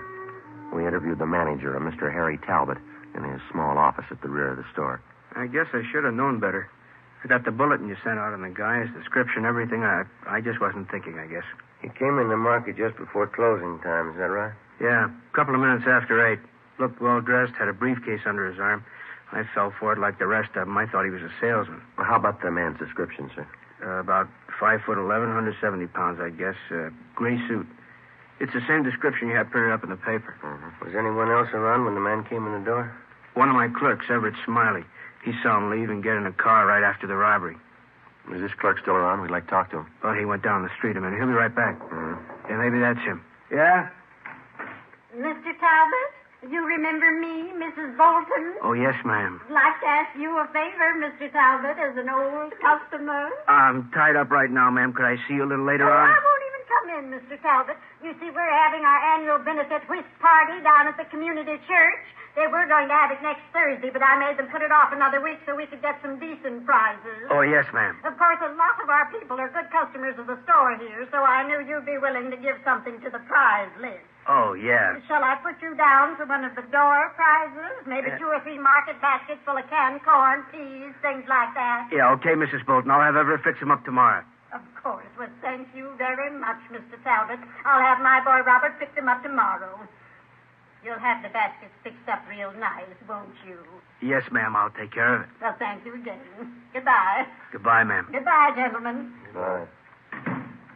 Mr. Talbot, I wonder if you could tell us what happened after you got back here in your office with the hold-up man. Well, it happened pretty fast. He reached into the briefcase he was carrying like he was going to get his order book, and he came up with this gun. He told me to open that safe there, but I stalled. I said I didn't know how. I see. And that's when he started telling me what he'd do to my family, my wife, if I didn't open the safe. He knew all about us, my address, my wife's name, my kids. He said he'd get them if I didn't do what I was told. Same M.O. Never fails him. What'd you do then, Talbot? Well, money's not worth that much to me. I opened the safe and gave him everything. A little over $400. I still don't know how he got that information about my family. Do you have any suspicions at all? No, nobody I can think of. How about the gun he had? Can you describe it? Well, just like you have it listed in that bulletin on him. 38 revolver, blue steel, long barrel. Mr. Talbot. Come on in, Ev. Officers, this is my clerk, Everett Smiley. I'm sorry I forgot your name. Friday and Romero, robbery detail. Hi. No. Hello there. Hey, Mr. Talbot says that you saw the hold-up man leaving the market. Is that right? Yeah, that's right. He walked right out of the store and down the street just like nothing happened. I didn't know anything was wrong till later. Did you notice if the men got in the car? Yeah, I did. The car was parked about halfway down the block. Another guy was driving. Motor was running. Did you catch the license number? No, but it was a brand-new sedan. A Pontiac, I think. You shouldn't have much trouble finding it. Without a license number? Well, it's a brand-new car. I remember the color. I couldn't forget that. Yeah. Bright red, just like a fire engine. 90% of the time, color identification of a car means nothing. For one thing, a getaway car can be painted in a matter of a few hours, and for another, the color of a vehicle is not listed on the registration slip. It's impossible to check a car through DMV on color alone. But in this case, we figured that we had half an exception to the rule. The car used in the robbery was new. It was painted a very distinctive color. We began an immediate canvass of automobile dealers throughout the city. After a day and a half of calling and checking, we found 2 dealers who had sold 2 new cars within recent weeks with fire engine red paint jobs. We got the names and addresses of the purchasers and checked them out. One of them was a Miss Mona Taylor, an ad taker for one of the daily morning papers. I'm sorry to bother you at your work, Miss Taylor. Oh, not at all. Worst of it's over for today. What is it you want to know? Well, we understand that you bought a new Pontiac sedan about 3 weeks ago. Is that correct? Yes, I did.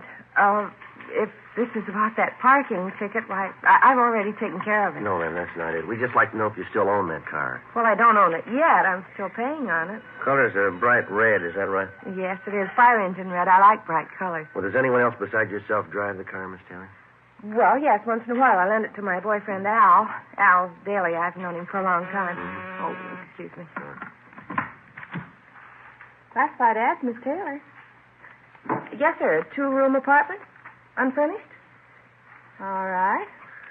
You got a smoke, Steam, Joe? heat, Yes, no, I got one. view, Beverly Hills. That's it, then. $80. What's that? Yes, sir. Tomorrow morning's edition. Yes, $2.12 for 2 days. Could I have your name, address, and telephone number? Thank you, sir. About this friend of yours, Miss Taylor, this Al Daly. How long have you been lending him your car? Since he got his new salesman's job, he has to make night calls on customers out in the valley, so I let him have the car, usually about once a week. When's the last time that he borrowed the car, miss? 2 nights ago. From Mona Taylor, we got the address of her boyfriend, Al Daly. We located him at a rooming house on South Boulevard Avenue. He admitted he borrowed the Taylor girl's car the night before, but he denied that he drove it anywhere in the vicinity of the robbery. How about your friend, Jimmy Bray? I don't know. I loaned him the car, that's all. He gave me $30. Well, that's an awful lot of rental money. Why did he need a car so bad? I don't know. Let's ask him. Where's he stay? Bartlett Hotel. Nathan Flower. Mm-hmm. You going over to see him now? That's right. Why? Well, I thought if you were going over there, you wouldn't mind taking this with you. He left it in the car when he brought it back. His briefcase. Let's have a look. What's the matter? What's all the fuss about a briefcase? Joe? Mm-hmm. What is it? Let's see. All right, you got an answer for that, Daly? Sure a funny place to keep a gun. We took Al Daly downtown where he was held for questioning. We had a stakeout placed on his rooming house. We had both Daly and Bray checked through R&I. No criminal record. The briefcase and the .38 revolver were booked as evidence with the property clerk. There was no record or prints on the gun. The Taylor girl's car was impounded to be checked for fingerprints. 7 p.m., we drove out to the Bartlett Hotel on 8th and Flower. The room clerk confirmed the fact that Jimmy Bray was a registered guest at the hotel. You want to call the office, Joe? Yeah, all right, I'll do it. You got change? Yeah, I think I have. Yeah, okay.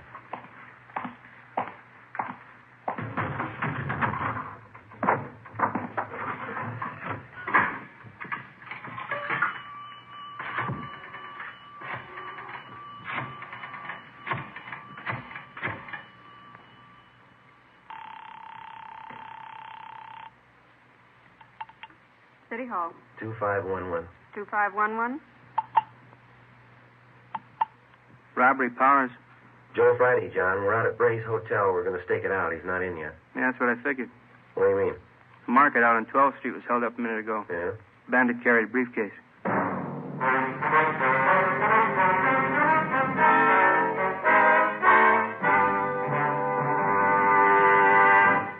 You are listening to Dragnet, authentic stories of your police force in action.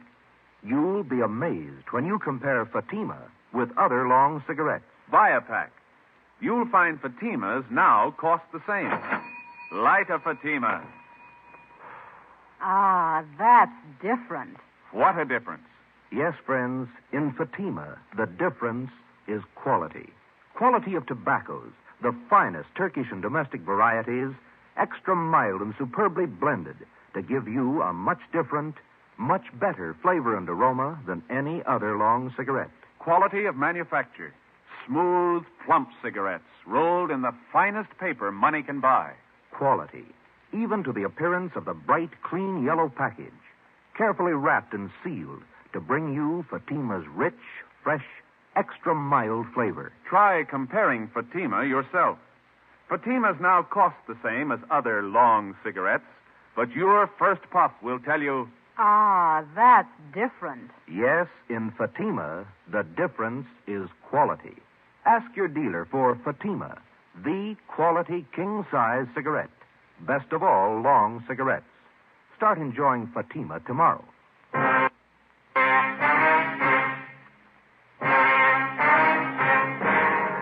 11:30 p.m. After checking Bray's room and finding nothing, Ben and I remained on stakeout at the Bartlett Hotel. The suspect failed to show up. At midnight, Young and Mackenzie came out and relieved us. We drove back to the office and got the particulars on the holdup of the 12th Street Market. The M.O. was almost exactly the same as in the other 16 robberies. The victim's description of the holdup man matched perfectly with Bray's. By noon the next day, the suspect still had not returned to his hotel.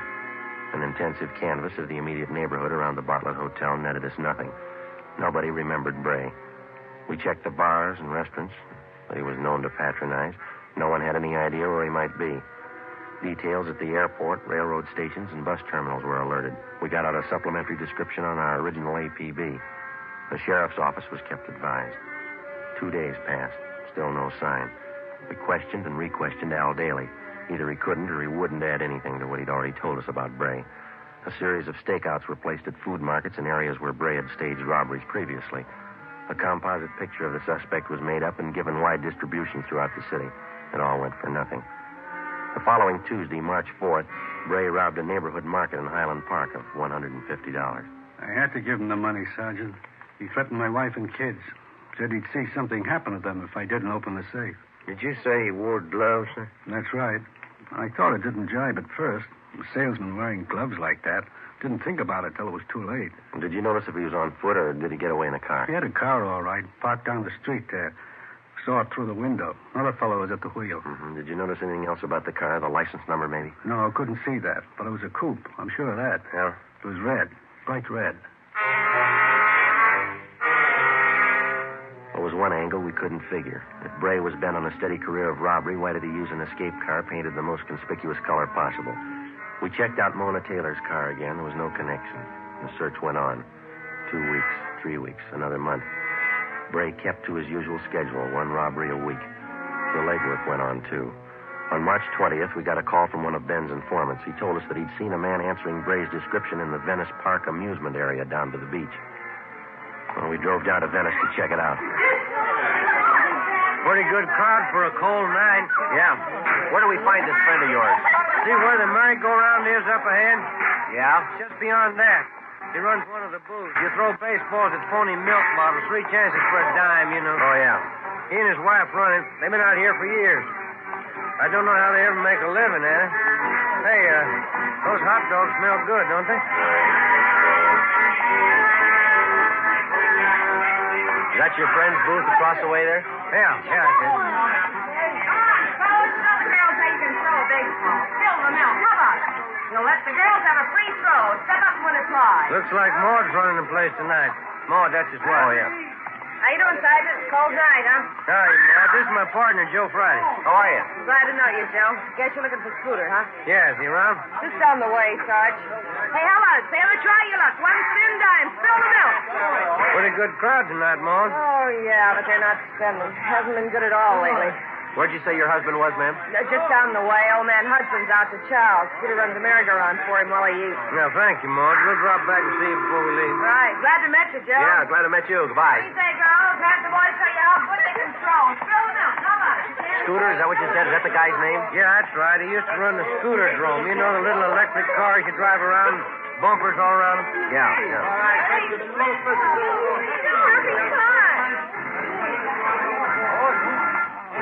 There he is. Scooter? Hey, Scooter! Hi, Sarge. I've been waiting for you. Hop on. Yeah, go ahead, Joe. Okay.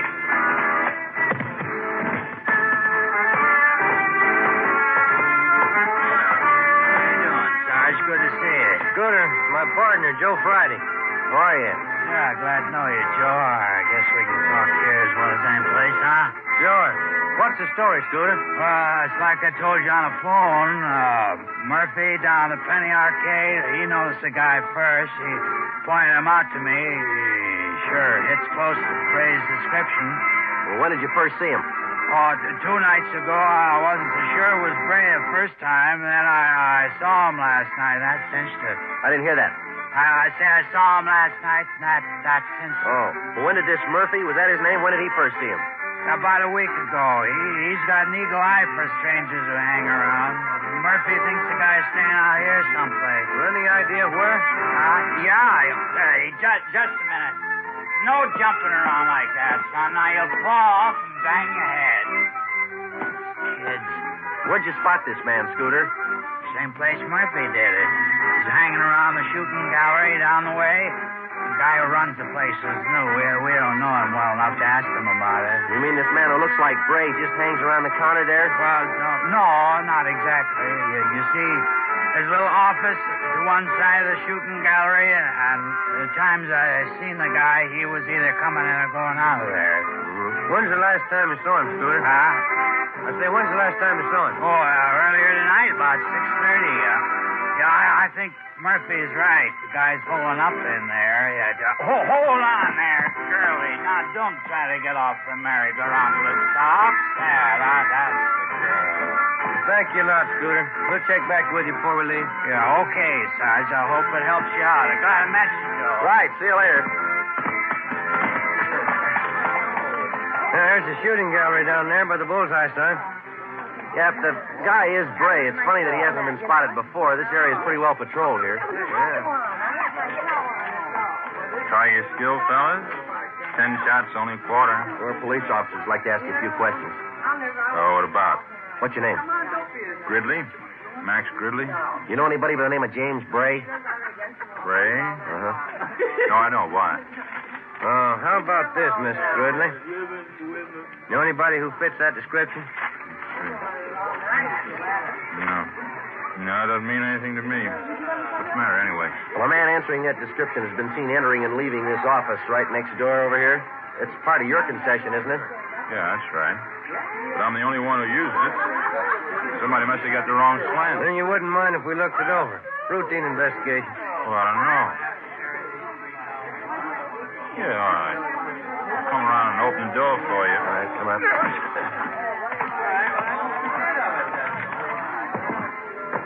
It's just a cubby hole, as you can see. Trying to use it as a storage place. Sometimes I have my lunch in here. Take a nap once in a while. Looks pretty well lived in. All those clothes are yours, Mr. Gridley? Yeah, that's right. Why? Hey, Mac, how about a load on this thing? Oh, it's a customer. Excuse me a minute. Be right back. Yeah, go ahead. Hey, Joe. Yeah. Over here, have a look. This towel. Look at the name stenciled on it. Bartlett Hotel. 9:30 p.m. We advised the shooting gallery operator not to attempt any phone calls. Then I called the office, and Ricketts and Powers came out to help us with a stakeout on the shooting gallery and the adjoining office. Ben and I covered from the Penny Arcade directly opposite the shooting gallery. Ricketts and Powers were staked out 2 doors away at a stand that advertised handwriting analyzed, 25 cents. We waited. Ben munched on a bag of popcorn. 10:30 p.m., no sign of the suspect. 11 o'clock, still no sign.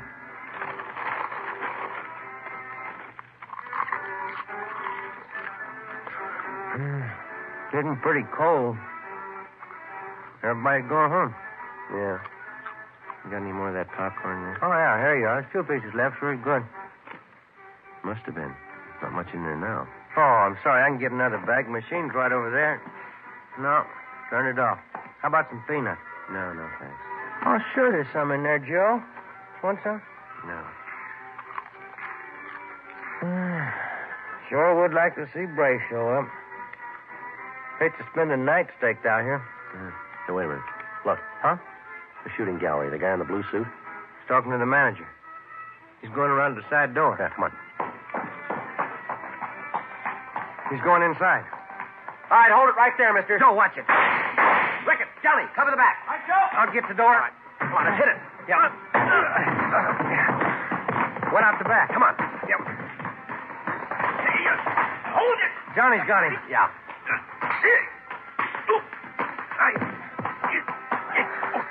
Good. Johnny, you okay? Yeah. It's a rough one. Let's roll him over, huh? You all right? How about it, Joe? Short, dark complexion, fat. What do you think? I don't know, but it's not Bray. Ricketts and Powers remained on stakeout at the shooting gallery while Ben and I took the suspect downtown along with the proprietor of the shooting gallery, Max Gridley. We had the man treated for cuts and bruises at Georgia Street Receiving Hospital, and then we took him to the office. He identified himself as Blake Chatfield, an unemployed salesman. After 2 hours of questioning, he broke down and admitted that he was Bray's accomplice. In each of the 18 robberies, he drove the getaway car. He said for the past month, he and Bray had been living in the office adjoining the shooting gallery. He was booked at the New City Jail on suspicion of 211 PC. Max Gridley was held for further questioning. 1:35 a.m. We checked back in at the office. Guess I had too many hot dogs out there. Yeah, what's the matter? Oh, indigestion. Maybe it was the popcorn.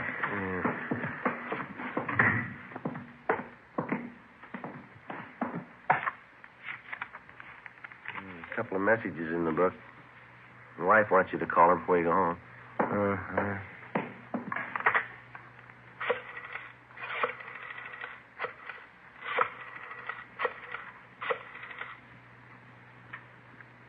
Hello, Amy. Yeah, long night, yeah. What? Loaf of graham bread. Well, I'll try. Okay, then. Yeah, bye. Same old thing. Yeah. I get it. Robbery Friday. Johnny Powers, Joe. Yeah, John. How's it going? Jimmy Bray finally showed we got him. Any trouble? No. Drove up in a bright red coupe. Couldn't miss him. Mm-hmm. You coming in now? Yeah, just leaving. See ya. Right, John. Bye. Well, I picked up Bray. Bringing him in now. Good. Sure been a long haul, almost 5 months. Yeah, it's a long time. Hey, Joe. Yeah. Where am I going to get a loaf of graham bread at this time in the morning? The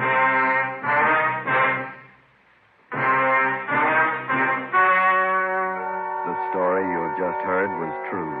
Only the names were changed to protect the innocent. Now, here is our star, Jack Webb. Thank you. For the past few weeks, I've asked you to send me the names of dealers who are out of Fatimas. You see, the demand for Fatimas is so great, I want to make sure that all of you can buy them. So keep on writing. If you find a dealer fresh out of Fatimas, let me know, and we'll have something done about it. Write your dealer's name and address on a card and mail it to me, Jack Webb, Post Office Box 951, Hollywood 28. That's Jack Webb, Post Office Box 951, Hollywood 28.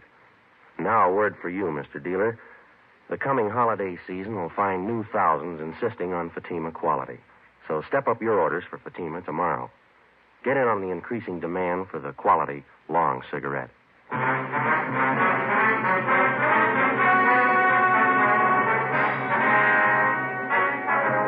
James R. Bray and Blake A. Chatfield were tried and convicted on several counts of armed robbery and received sentences as prescribed by law. Max Gridley was filed on for failure to register as an ex-convict. Bray and Chatfield are now serving their terms in the state penitentiary.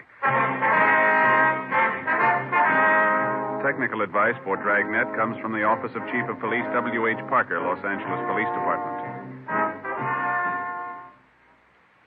This is Bob Hope. Can we steal a second? Chesterfield, Chesterfield, always wins third place. That miler mild tobacco never leaves an aftertaste. So open a pack, give 'em a smell. Then you smoke 'em.